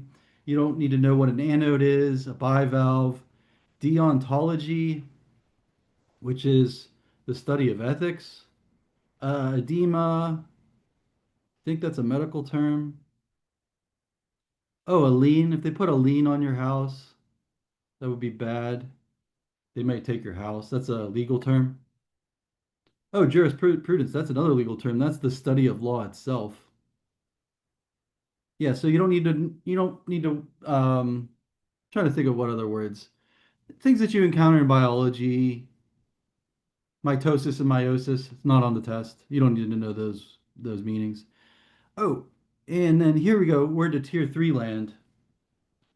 But I think that this is going to bring something up about difficulty level that I think is interesting. You will not be tested on words that are uncommonly used. Here are some: a malediction, and a lot of these you could figure out from the root words. Diction is speech. What does mal mean? Good or bad? Bad, right? A malediction is a curse. And that might be hard to figure out, but if you had multiple choice and you could kind of maybe you could tell because the SAT is multiple choice. You know it's bad anyway if you see mal. Not that you're going to see this word because this is a tier three word. A missive is a letter. Like if I wrote you a letter, dear sir or madam, that's not a commonly used word anymore. Perfidy. Are there root words that we could use in here? Fidelity is faithfulness. Semper Fi. The per is going to negate that. Perfidy is treachery. Some of these you can figure out if you find the root. Quixotic. This pertains to the name Don Quixote. If you're quixotic, you're foolishly idealistic like he was. Supercilious means haughty, but you don't really need to know these words. But I do want to look at some book ones because I think they are really pushing this idea of tier two to its extreme. I think they put some words on the test that I would absolutely consider to be tier three words. They claim that they don't, but I want to just show you right from their book. I'm just gonna like pick a random page and see if I can show you a few of these words because they the beginning of book, they just explain how they wrote the test. And they claim, oh, it's just tier two words.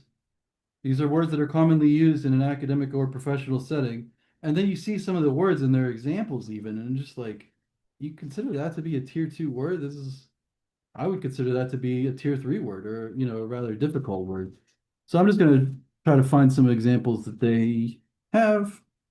Sentence completions.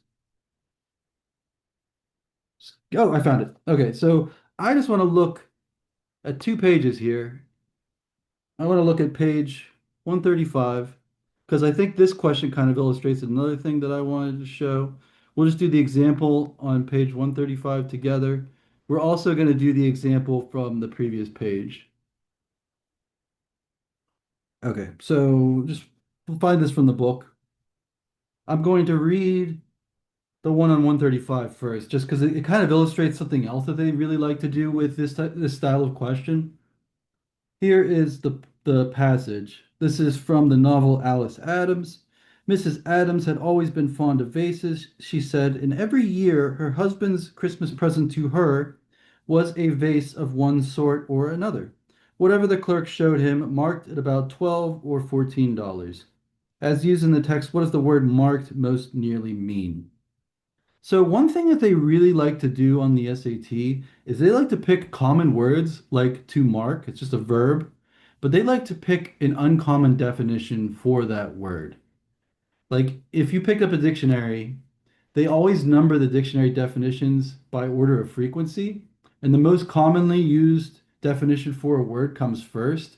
They like the definition that's like 5 or 6 words down, the uncommon definition for a very common word. Like to mark something, just look at the answer choices. Stained, staged, watched, priced. So to mark something, if I look that word up in a dictionary, the most common definition for this verb would be something like answer choice A, to mark it, to stain it, or to do something like that. A mark could be someone you're watching. They often call people marks when they're, you know, trying to think of like police shows or something. So they're kind of just playing around with dictionary definitions for to mark. But if you picked up a dictionary, price would probably be an uncommon definition. It's the right answer. So the clerk shows the husband a vase, whatever, one sort or another, whatever the clerk showed him, priced at about $12 or $14. So you can still read the words back in the sentence, but I just want to get you used to this idea that they love really common words, but just like an atypical definition for a very common word. So that was 135. Now I want to look at the previous page, 134, and I want to look at this example because I think that this kind of proves the tier two only thing is a little disingenuous in my opinion. All right, so here is the passage. Economist Marco Castillo and colleagues showed that nuisance costs, the time and effort people must spend to make donations, reduce charitable giving. Charities can mitigate, that's a really good tier two word. You should note that means to lessen. Charities can lessen this effect by compensating donors for nuisance costs. But those costs, though variable, are largely blank donation size, so charities that compensate donors will likely favor attracting a few large donors over many smaller donors. So looking at their answer choices, we have some very normal tier two words, such as predictive of, independent of, supplemental to. What about subsumed in? I wouldn't call that a commonly used word. I'm just going to write it out. To subsume means to absorb. But they're claiming that's a tier two word, and it's not even the right answer. The right answer for this one is C. They're claiming that nuisance costs. So if you're donating to this charity, maybe there's a nuisance cost associated with it. Maybe it's postage. Maybe it's, I don't know, an online fee or something. They're saying that the nuisance costs, though variable, are largely independent of donation size, which would mean that your charity could attract a few large donors rather than many smaller donors if the nuisance costs add up, because they're independent of the donation size. I don't know, but the important thing to realize is that is Is subsume a tier two word? I don't know about that. And I think that this really comes out in module two, particularly if you get the harder module. And I want to kind of look at that right from the book. I'm just gonna I want to look at test four in the book, just briefly. I just want to look at one or two of these, just to get an impression. Okay, this is I'm just gonna give you page number. We're just gonna glance at some of these. We're not even gonna really do them. But like turn to page 324. I'll give you a moment to find this test because I kind of want to look the first module, they call it routing. So how well you do on this module determines how you are routed later on in the test. If you get an easy module or if you get a harder module too, it all depends on module one. So that's why they call it the routing module. But I'm just looking at some words right off at the beginning of this test. They're all the fill in the blank style question. We have enhance, hinder, misrepresent, aggravate. I feel that those are all tier two words. Nothing bad at all. Experiment with, adhere to, improve on, grapple with. Not too bad. By question three, maybe they're getting a little bit more difficult. Haphazard, premeditated, inspirational, fruitless. Still nothing too crazy.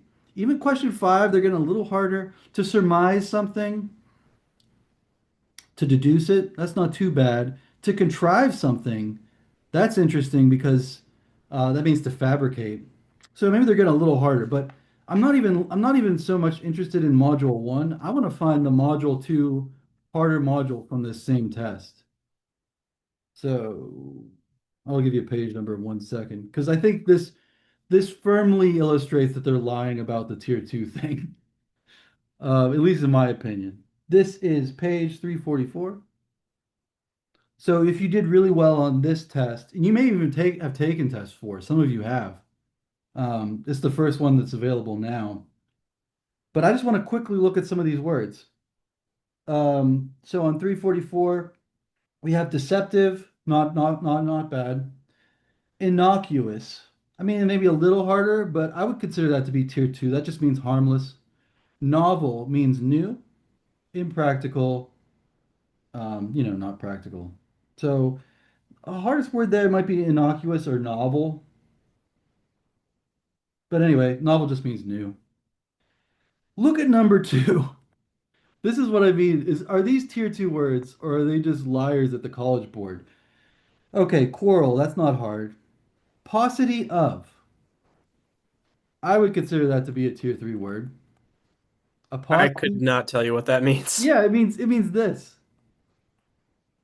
It means a dearth, which I think is also a tier three word. That's a lack of something or a smallness of quantity. Profusion of something. That's not too bad. That's an abundance of something. What about verisimilitude? This I think they're lying about the tier two thing. I'm running out of space to complain about it. Oh, okay. I was saying that you can often figure out some of these words from Latin roots. Veritas means truth. Like if you want to verify something, um, any kind of VER word that you may see in English, think truth first. It's probably that root. Um, Verity is truth. That's truth. But anyway, this is the appearance of truth. That's what this word means. And you could maybe work it out. Veritas is truth, similitude, the appearance of truth. But this is what makes me think that they're lying about the tier two thing when it comes to the second module. The harder module, you will absolutely see words that are harder than this. But here's a sample tier two word bank. These are the kind of words you'll see in module one or on the easier second module. But every now and then you're going to see a harder word. I'm going to come up with this was on a recent SAT. I'm going to write down this word. It was misanthrope.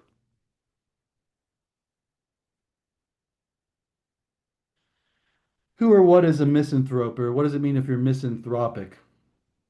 Again, you can kind of figure these out sometimes. So, anthropology is the study of people. There are anthropologists in this world, they just study culture as people. The mis negates that. A misanthrope likes to be by himself.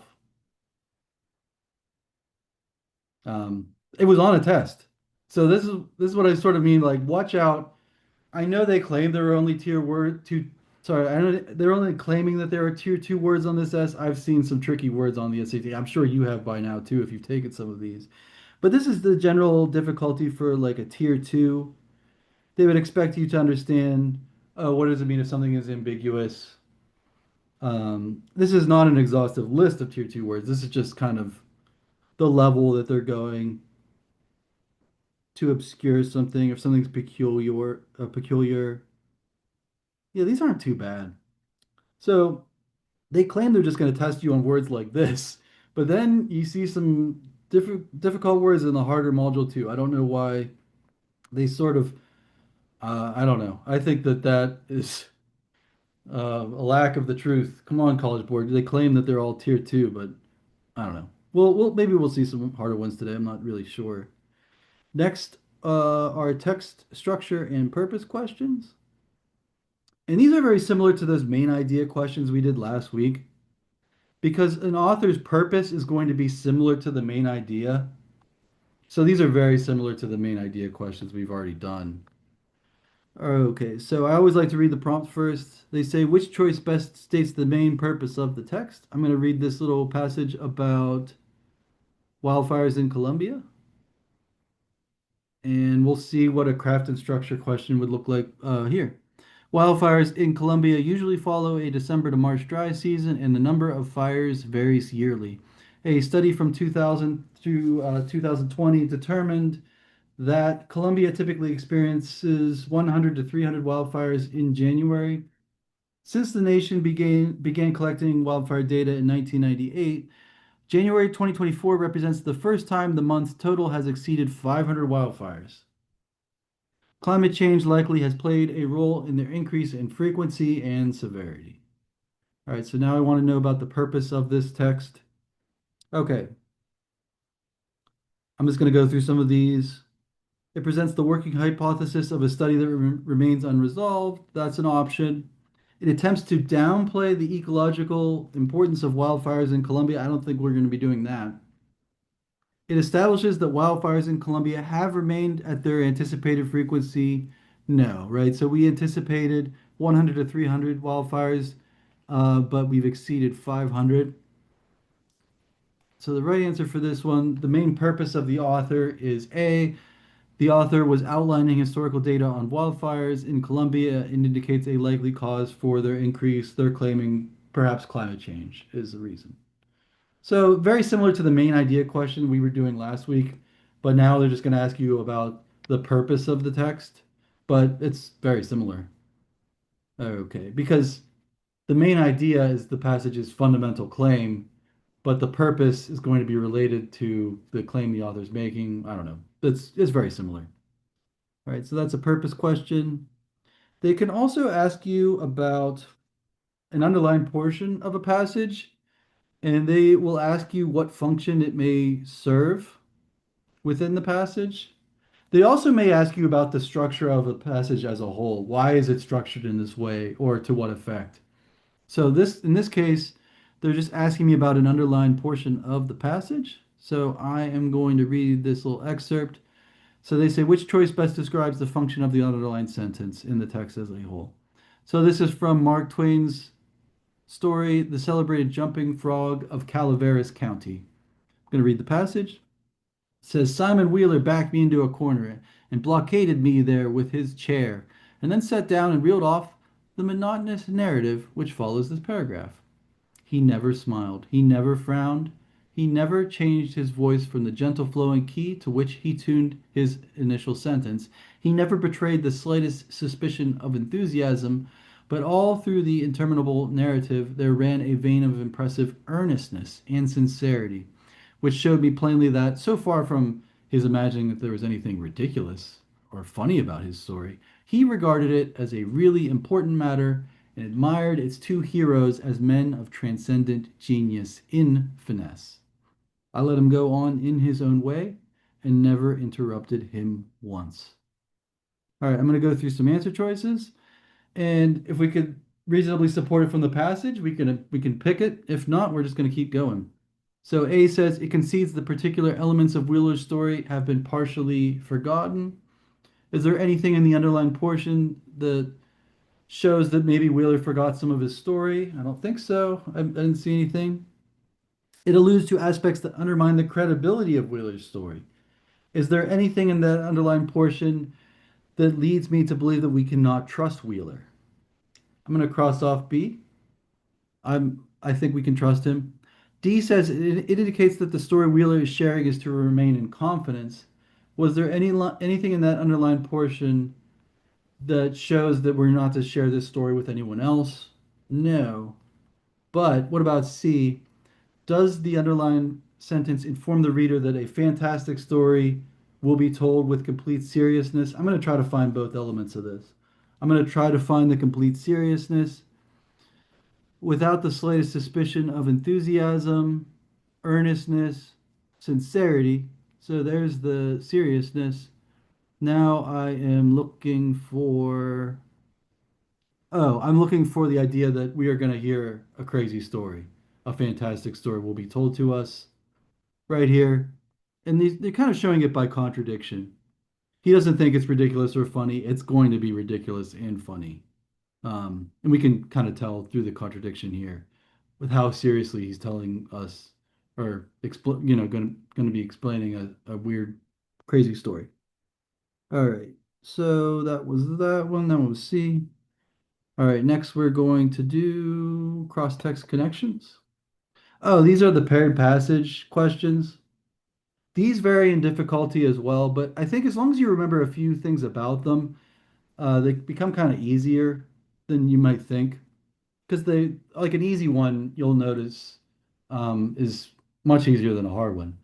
So we have two different authors. That's how they style this type of question. There's author one and author two. They are completely different people. They probably disagree with one another, although they are writing about the same topic. All right, so you may be asked to select a statement with which both authors would likely agree. That's kind of an easy one. You may be asked to identify a point of disagreement between the two authors.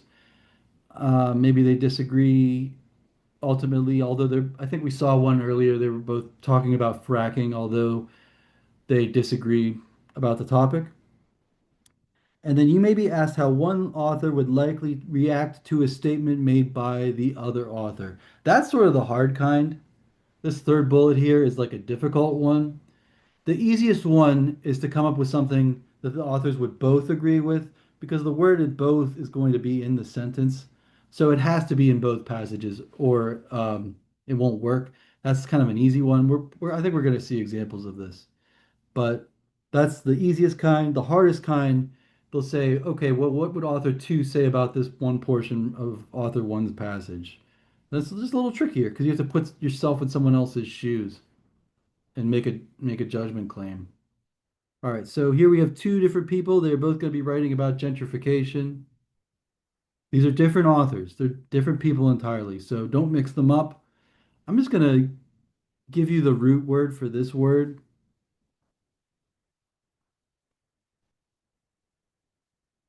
Gentry.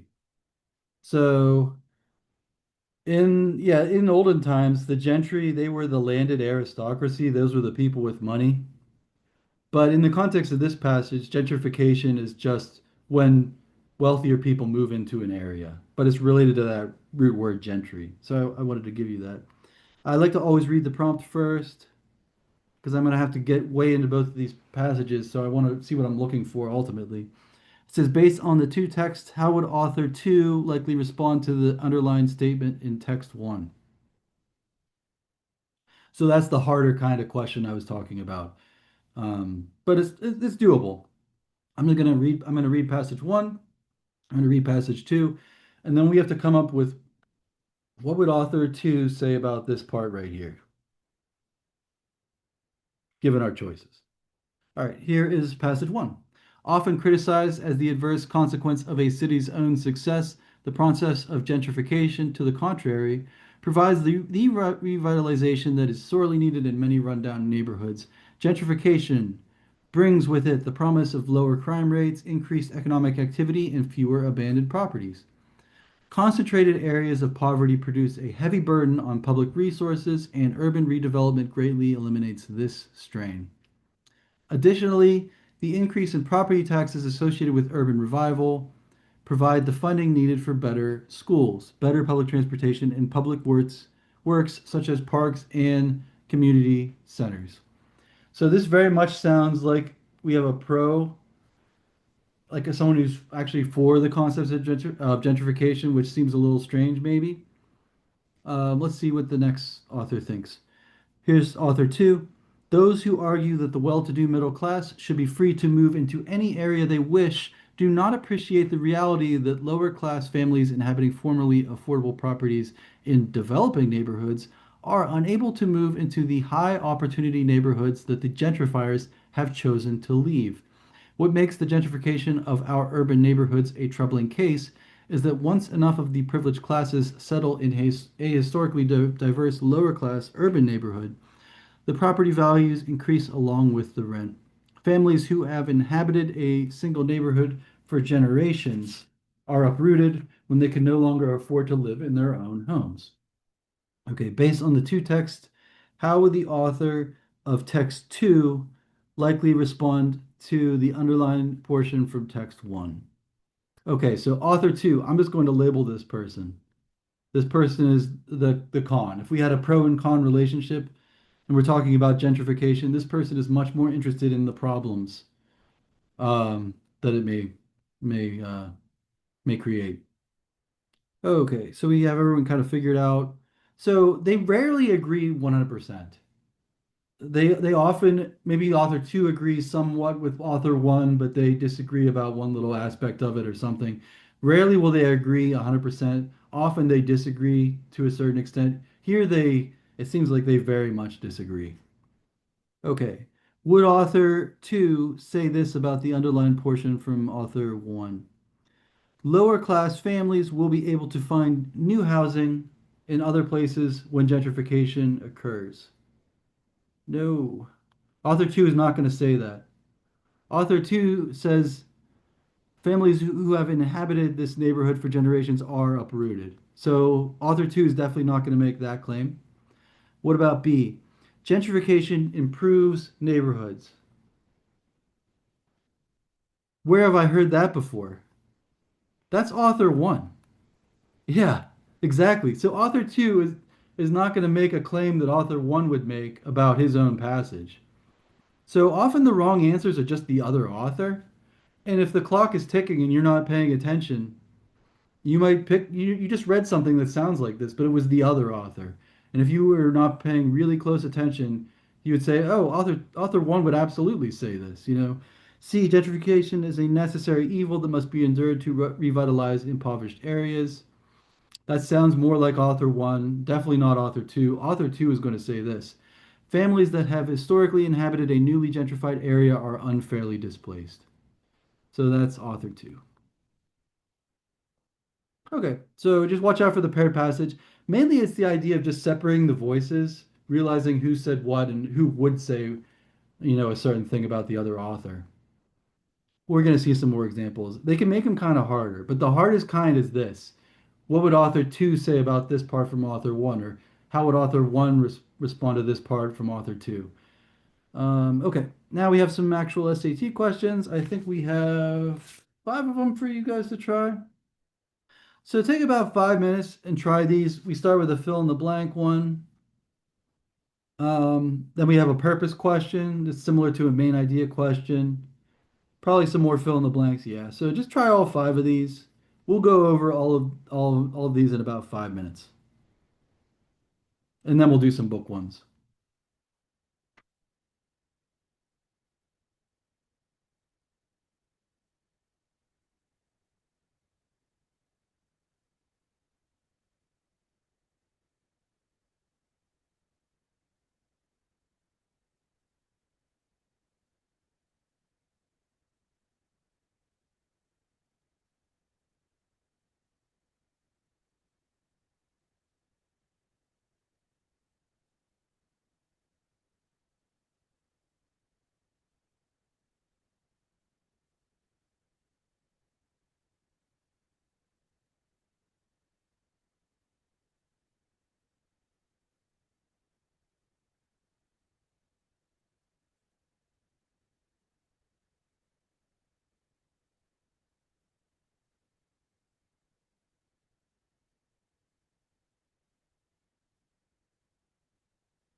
All right, it's been about 5 minutes, so let's go over these ones. I do want to get to some book ones, so I'm gonna try to keep it moving.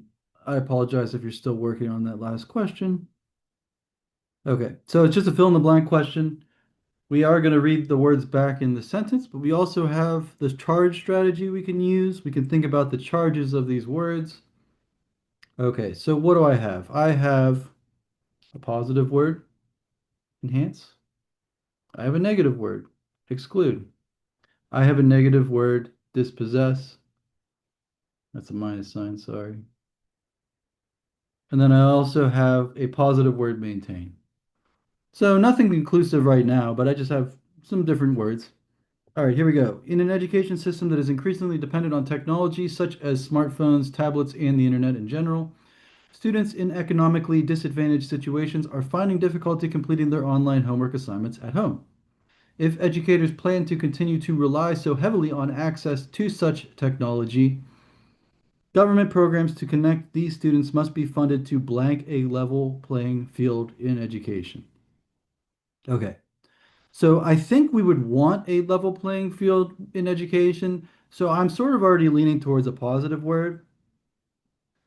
I'm going to try A and I'm going to try D. And let's just see which one makes more sense and we'll just pick that one.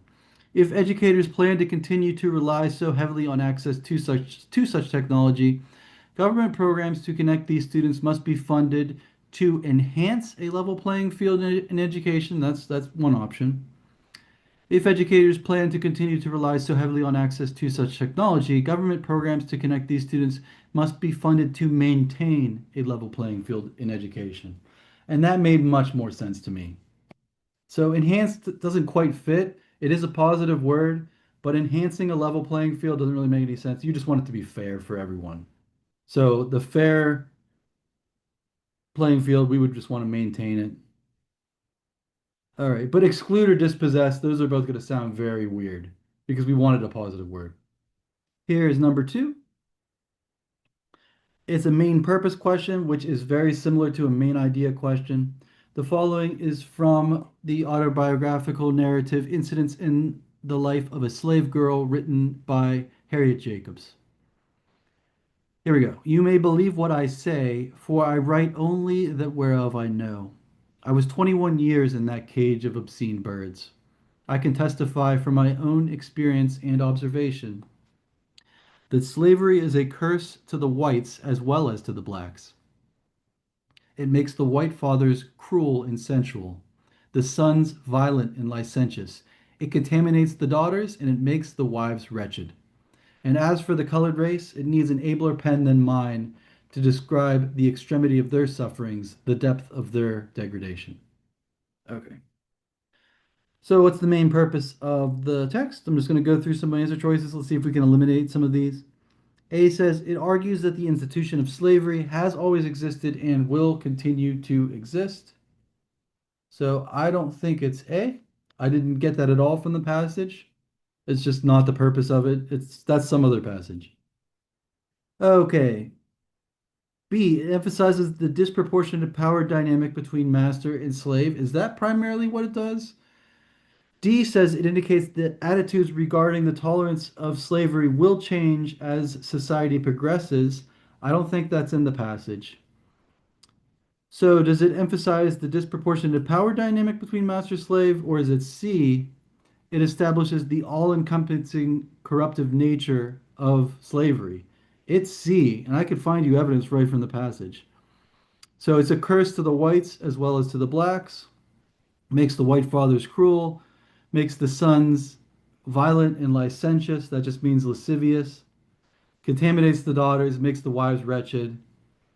And as far as the colored race, we can't even begin to go there. We can't even begin to describe the depth of their sufferings, the depth.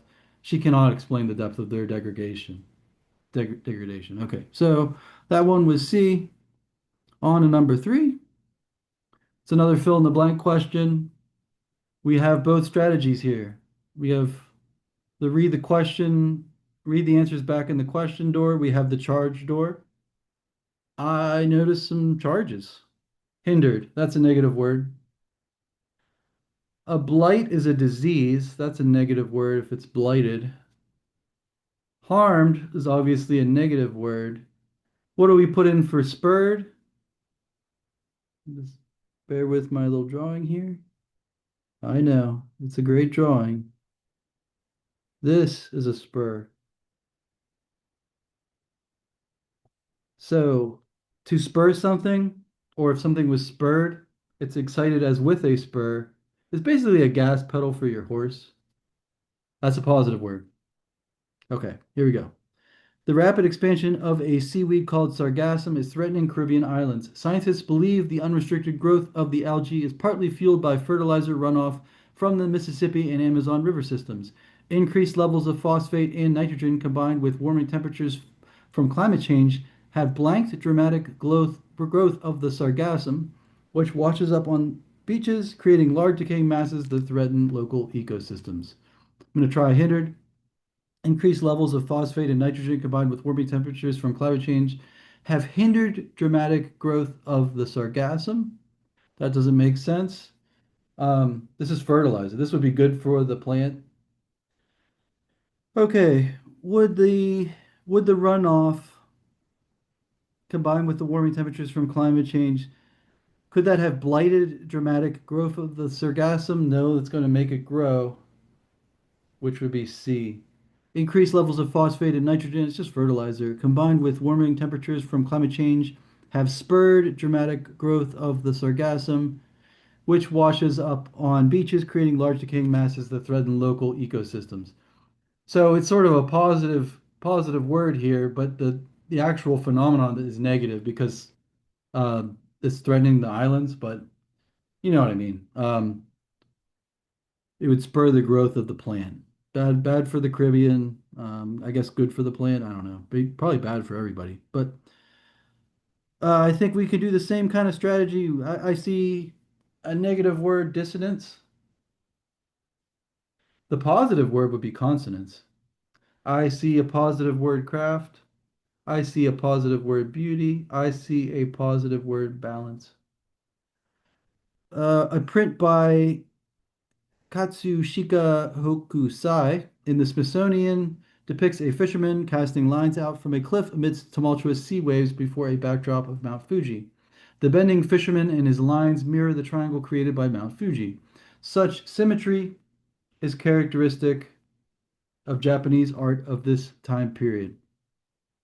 So I probably need a positive word, but is it craft, beauty, or balance? This one's kind of tricky in that if you read, you might be tempted to pick beauty.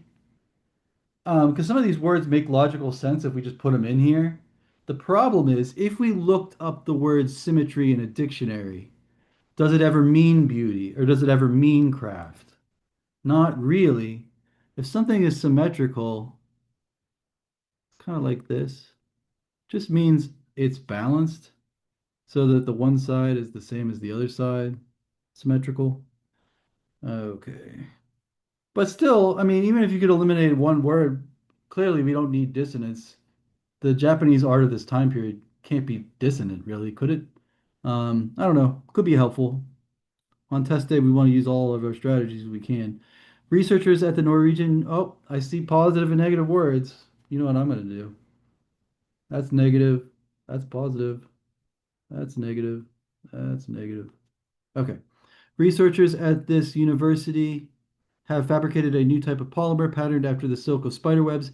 8 hydrogen bonds allow the material to have a blank mix of strength and elasticity. The only one that fits here would be the positive word advantageous. It couldn't be incompatible. That makes no sense. Irrelevant or arbitrary. Those aren't going to make any sense. All right, so out of how many you got right out of 5? I'm going to give you a page number for some book ones. I think maybe we have 10 to do. We're just going to do these ones only, and then we'll be out of here. I'm just looking for craft instructor from the blue book. Just give me 1 second here. Oh, I think I found it.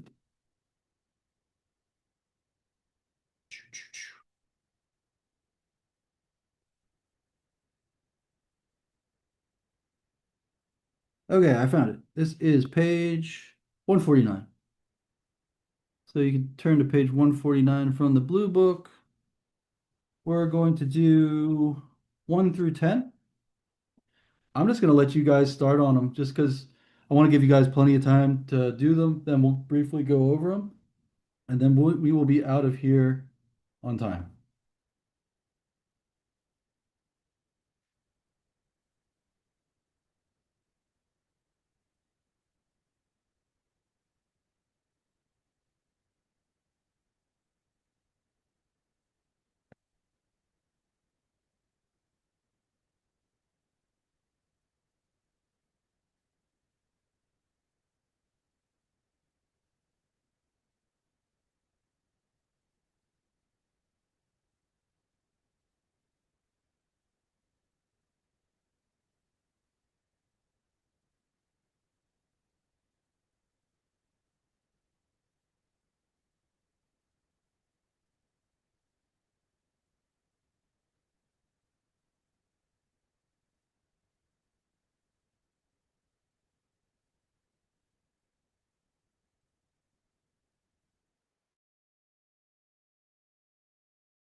All right, it's been about 10 minutes.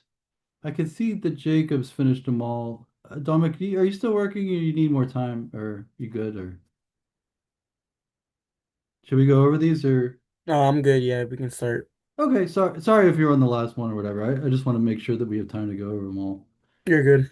Okay, so they go easy to hard. The first one's not bad. They always go easy to hard just like the real test. All right. So we're gonna start with the fill in the blank style question.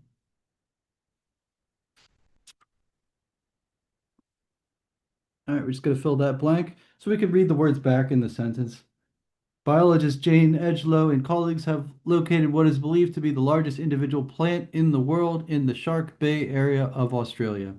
The plant is a type of seagrass called Posidonia australis, and it blanks approximately 200 square kilometers. Okay, so these answer choices are pretty neutral. I'm not sure if I could put little pluses or minuses next to these. I'm just going to read them back in the sentence. The plant is a type of seagrass called Posidonia australis, and it acknowledges approximately 200 square kilometers. That makes no sense. Can we produce kilometers? I don't think so. That's crazy. What about spans? It spans approximately 200 square kilometers. Makes perfect sense. Okay, so not too bad. They start off easy, but they'll get harder. Okay. Osage Nation, it's just another fill in the blank question. We're just filling this blank. Osage Nation citizen Randy Tinker Smith produced and directed the ballet was Hazy, which vividly chronicles Osage history and culture. Telling Osage stories through ballet is blank choice because two of the foremost ballet dancers of the 20th century were Osage, sisters Maria and Marjorie Tall Chief. Okay, so we just want to fill in this blank. I think that this is a negative word. This is a negative word. This is a positive word. And then this is also a positive word. Okay. So telling Osage stories through ballet, that would be a positive thing. It's ballet is a positive thing. It's never going to be negative. We would never put a negative word in here because ballet it's art. So I'm just going to cross off these negative words. It's either a determined choice or a suitable choice. Telling Osage stories through ballet is a determined choice because two of the foremost ballet dancers of the 20th century were Osage, these sisters. I don't think it quite fits. Telling Osage stories through ballet is a suitable choice because two of these people were Osage. That makes so much more sense. So we did need a positive word, but determined just kind of doesn't really fit in there. If you're determined, you have resolve, but suitable fits much better here. So maybe they're getting slightly harder, but you can always consider the charges of the words. That can be helpful. All right, here's number three. It's a synonym question. This is a good example though, because now we have to find a whole phrase that's synonymous with this phrase. So it's not just a single word. All right, this is from a short story, John Redding Goes to Sea. Oh, always read these because they explain what's going on in the passage. It says John wants to travel far beyond the village where he lives near his mother Maddie. So immediately I know who John is and I know who Maddie is. And we wouldn't necessarily know that if I didn't read the introductory part. So always read those. It's important.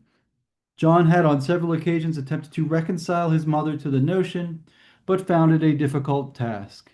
I even know what the notion is. It's traveling, right? So you have to read those, but found it a difficult task. The mother always took refuge in self-pity and tears. Her son's desires were incomprehensible to her. That was all. All right, I'm going to try to read answer choice A back in the blank. John had on several occasions attempted to get his mother to accept the notion, but found it a difficult task. That made perfect sense. Getting to apologize for something isn't going to make any sense. C or D will also not make sense. So always just read them back in the sentence and make sure you read the introductory part because then you know who John is, you know who Maddie is, and you even know what John is trying to do, travel.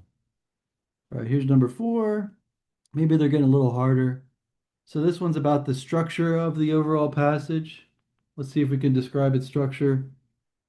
All right, Micheline Peasant to be, a historian and citizen of the Choctaw Nation, has identified a dilemma inherent to research on the status of women in her tribe during the 1600s and 1700s. The primary sources from that era, travel narratives and other accounts by male European colonizers, underestimate the degree of power conferred on Choctaw women by their traditional roles in political, civil, and ceremonial life. Peasant to be argues that the Choctaw oral tradition and findings from archaeological sites in the tribe's homeland supplement the written record by providing crucial insights into those roles. All right, so I'm going to go through some answer choices. How about A? Is this the structure of the text? It details the shortcomings of certain historical sources. True. Right, so they're by male European colonizers and they underestimate something. Does it then argue that research should avoid these sources altogether? False. So if something is true and false, it's false. So it just doesn't do that. I would agree with the first part. These sources perhaps are limited, but she never claims that we should avoid them entirely. What does she say? She says that oral tradition and the archaeological findings should supplement the written record by the male European colonizers. So we never say avoid them entirely. C, it lists the advantages of a particular research method, then acknowledges a historian's criticism of that method. I don't think it's C. What about D? It characterizes a particular topic as especially challenging to research. Maybe. I mean, the challenge is our primary sources are just by male European colonizers, so we don't have any kind of idea of the amount of um, power that women would have within this tribe. But what about the next claim? Then suggests a related topic for historians to pursue instead. What? So if something is true and false, it's false. The best choice here would be B. It describes a problem that arises in research. What happens when all of your primary sources are male European colonizers and we can't tell the amount of power women within the tribe held? Well, we have an approach to addressing the problem. We can look at the oral tradition as well as the archaeological evidence. That one was B. They're getting harder though. All right, five. The following is from the novel The Fatal Garland. Shakti is walking near a riverbank that she visited frequently during her childhood. She crossed the woods she knew so well. The trees seemed to extend their branches like welcoming arms. They greeted her as an old friend. Soon she reached the riverside. There is a term for this. There is a term I'm sure you've encountered it in English class. It starts with a P. What is it that like with the trees? Do trees have arms? They do here, but it's just personification.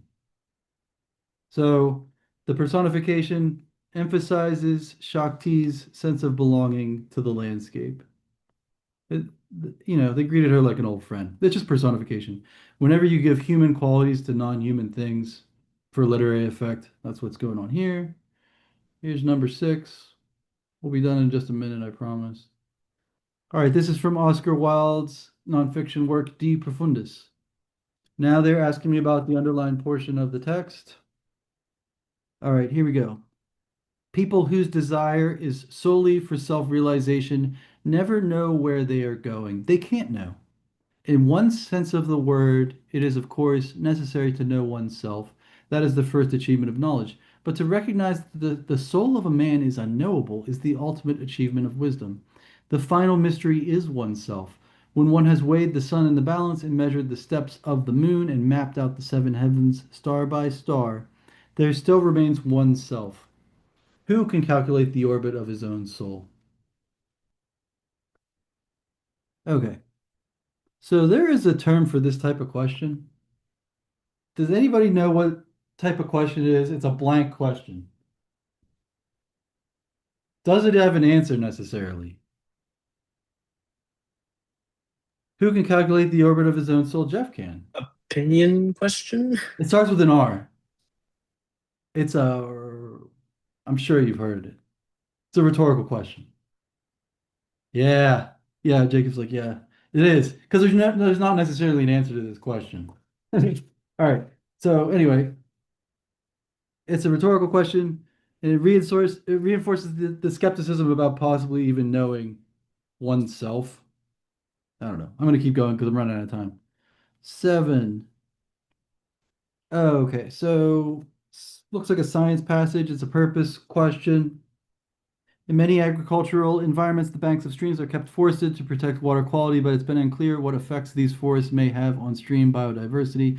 To investigate the issue, biologist Jingli Jam and colleagues studied an Indonesian oil palm plantation, comparing the species richness of forested streams with that of non-forested streams. Jiam and colleagues found that species richness was significantly higher in forested streams, a finding the researchers attribute to the role leaf litter plays in sheltering fish from predators and providing food resources. All right, I'm going to go through some answer choices. Let's go through some that we can throw away. What about B? It explains the differences between stream protection strategies used in oil palm plantations and stream protection strategies used in other kinds of agricultural environments. I don't think that's what we're doing. I mean, I understand that we are at the palm oil plantation, but we're still not comparing oil palm plantations with other kinds of agricultural environments. It's not here. C, it discusses research intended to settle a debate about how agricultural yields. We're not even studying agricultural yields. I know we're on an oil palm plantation, but we're studying this. So it really can't be C. We're not trying to maximize yields for the palm plantation. D, it describes findings that challenge a previously held view about how fish that inhabit streams in agricultural environments attempt to avoid predators. I don't think it does that. That's a very strange sentence. A, very, very straightforward. We have a study that addresses an unresolved question, a question about biodiversity, about the presence of forests along streams in agricultural environments. So this is the most straightforward way of describing what we're doing. We're not comparing, I don't know. I'm going to keep going because I'm running out of time. Eight. Eight's an easy one. It's a paired passage. We have author one, author two. Based on the two texts, both authors would likely agree with which statement? We got the easy kind. Yes. Yeah, exactly. So, first sentence from both. Dance choreographer Alvin Ailey. Ailey's deep admiration for jazz music can be most clearly felt in the rhythms, etc. Jazz is present throughout Ailey's work. Both authors would say Ailey's work was influenced by jazz. We got the easy kind. Nice. All right, on to number nine. Oh, it's another paired passage, but maybe it's trickier. Okay, based on the two texts, what would author of text one most likely say about the experiment from text two? It's a harder kind, but it's fine. We're just going to go with it. Okay, the idea that time moves in only one direction is instinctively understood, yet it puzzles physicists. According to the second law of thermodynamics, at a macroscopic level, some processes of heat transfer are irreversible due to the production of entropy. We cannot rewind time and place molecules back exactly where they were, just as we cannot unbreak dropped eggs, but laws of physics at a microscopic or quantum level hold that these processes should be reversible. So that's author one. Author two, these physicists, Tiago Batalho and others, performed an experiment in which they confirmed the irreversibility of thermodynamic processes at a quantum level. Interesting. Producing entropy, um, but the experiment does not pinpoint what causes irreversibility at the microscopic level. So, what would author one say about this experiment described by authors two? It is consistent with the current level of physics at a microscopic level, but not a macroscopic level. It's not A. They show that there is entropy at a microscopic level. We already knew there was entropy at a macroscopic level, so they're definitely not going to say A. All right, let's look at some other ones. C says it supports a claim about an isolated system of atoms in a laboratory, But we cannot extrapolate this to the universe. Why? That's the point of lab experimentation. We can go from the lab and then look at the universe. I would never really agree with C there. D, it would suggest an interesting direction for future research were it not the case that two of the physicists disagree on the significance of the findings. Put a big question mark there that's not in any passage. We could go with B. B makes sense. All right, here's our last one. They're getting way hard at the end. I'm just gonna I'm out of time, so I'm just gonna briefly talk about this one. Based on the text, how would author two most likely characterize the theory from text one? Okay, A says by praising the theory for recognizing the script symbols could represent entire words. Actually, um, text one says words or syllables. Did you see that? Or no, text one says syllables. Author two thinks they could be words or syllables.